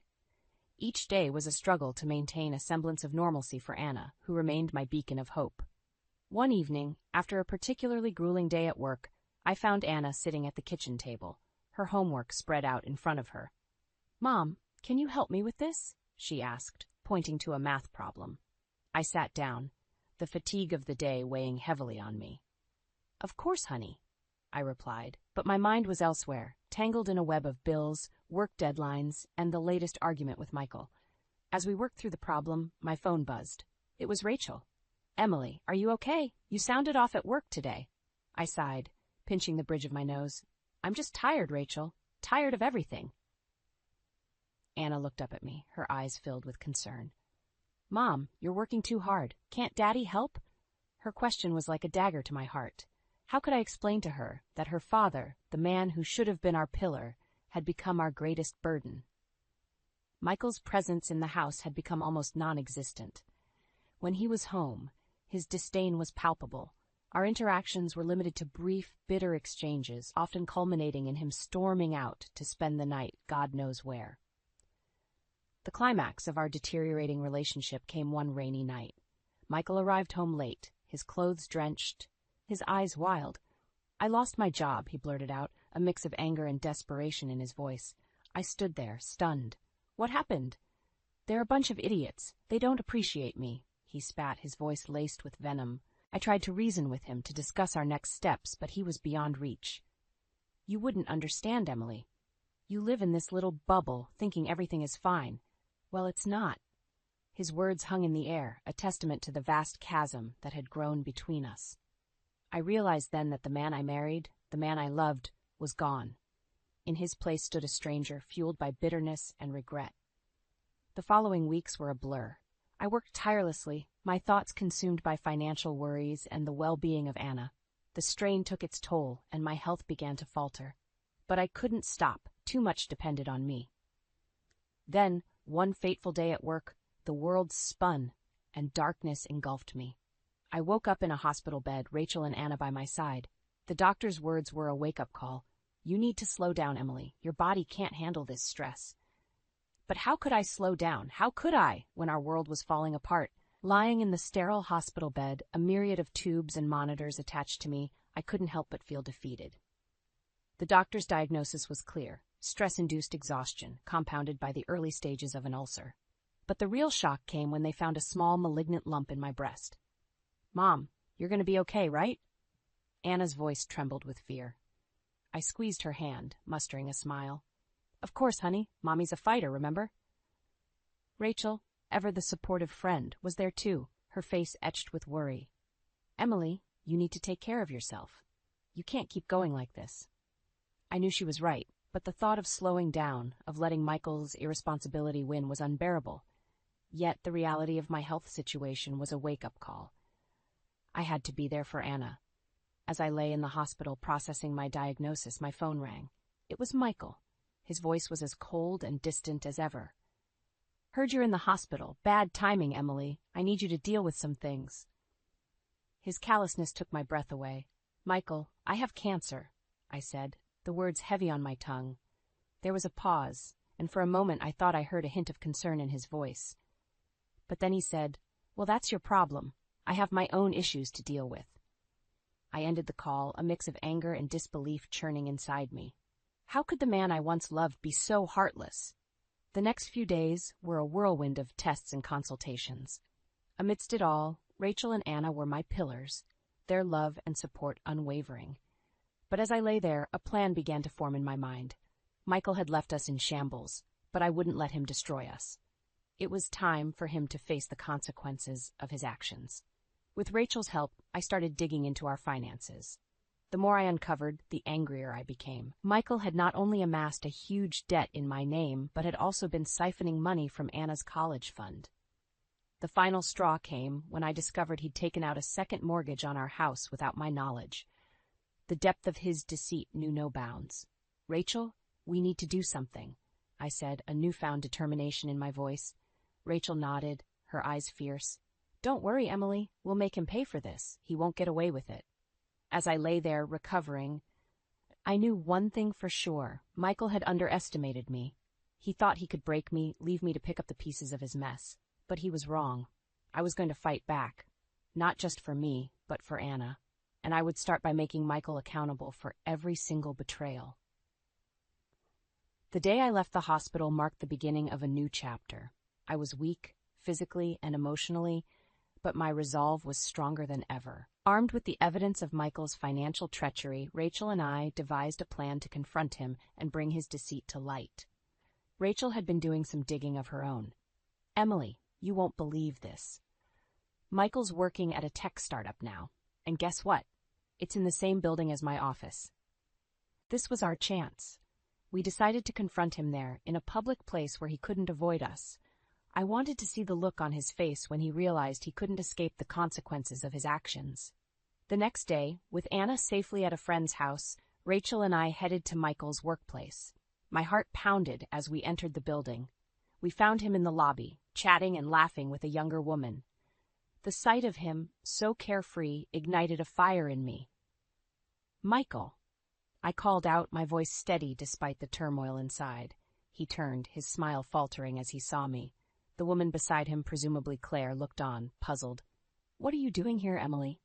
Michael's voice was a mix of annoyance and surprise. I stepped forward, Rachel by my side. "We need to talk about the debts, the mortgage, and everything you've stolen from Anna and me." Michael glanced around nervously, aware of the curious eyes on us. "Not here, Emily. This isn't the place." "No, Michael, you don't get to decide that anymore," I said firmly. "You've left me with a mountain of debt, and I have cancer because of the stress you've caused. It's time you faced up to what you've done." Claire's eyes widened in shock. "Cancer? Michael, what is she talking about?" Michael's facade crumbled. He tried to usher Claire away, but she resisted. "No, I want to know what's going on. What debt?" I looked Claire in the eyes. "He's been using my name to take out loans, max out credit cards, even drained our daughter's college fund." Claire turned to Michael, betrayal etched on her face. "Is that true, Michael?" He had no words, just stood there, trapped in the web of his own lies. It was a small victory, but seeing him exposed for who he truly was in front of Claire and his colleagues gave me a sense of justice. As Rachel and I left the building, I felt a weight lift off my shoulders. The road ahead was still daunting, but for the first time in a long time, I felt like I had the upper hand. Michael would no longer control our lives. It was time for him to pay for his actions, and I was just getting started. After the confrontation, our next step was legal action. Rachel, ever the resourceful one, connected me with a sharp, no-nonsense lawyer, Diane. She was a force to be reckoned with, and exactly what I needed. Diane pored over the documents I had gathered. "We have a strong case," she assured me. "Not only can we sue for the debts he incurred in your name, but we can also go after him for fraud and emotional distress." The idea of taking Michael to court was daunting, but it was necessary. He had to be held accountable. Meanwhile, Rachel kept an eye on Michael's movements. "He's unraveling, Emily. Claire left him, and it looks like his job is on the line, too." Good, I thought. He was finally feeling the weight of his actions. The day of the court hearing arrived. Michael was there, looking deflated, a far cry from the confident man he once was. As the proceedings began, it became clear that the evidence against him was overwhelming.